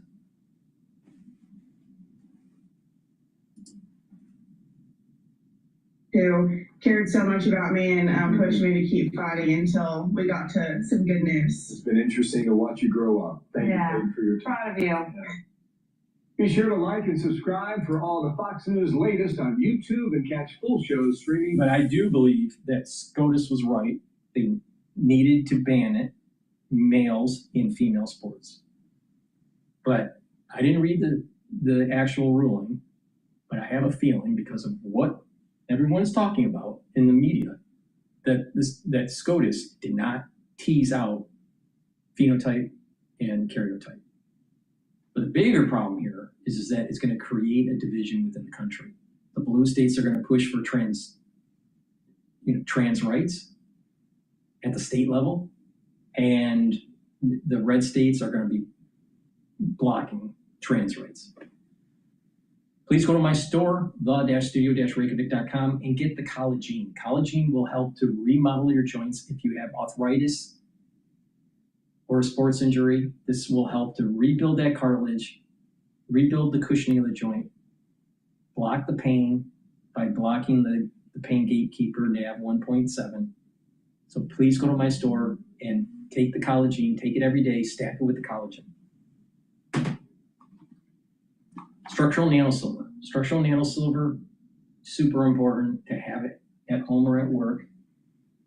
You can get it in a tube form or the quick dispenser called Renew. It's dual purpose. You can put it on a cut, an abrasion, or a minor burn and help to heal it quicker in about a third of the time. During the allergy season or the cold season, lightly coat your nostrils. You can also put it on your hands. It'll stay active for 5.5 hours. And you can use it as a daily skincare to help with improving the top of your skin. It's a topical. Please go to my store and get the structural nano silver gel. The markets, let me just do a recap of the markets. The S&P 500 is trading at 7,483. I do have a year-end target of 7,800. And if you paid attention to me early in this broadcast, you would have made money if you put in a new position in the S&P 500. That new position would have made money.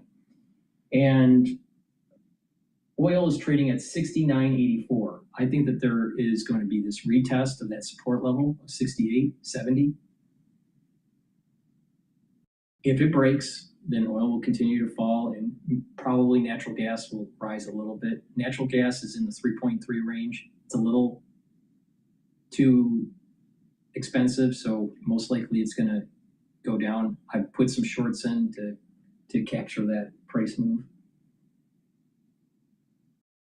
If the MOU starts to unravel again throughout the week, which I suspect will happen, most likely oil will go back up to about $72. Thank you for listening. That's the end of my broadcast. Please help support the work that I do by donating. You can donate on my website, the-studio-reykjavik.com. You can be a paid member to my Patreon channel or Substack. All these videos are for free, so please help support the work that I do. Thank you for listening, and have a nice day.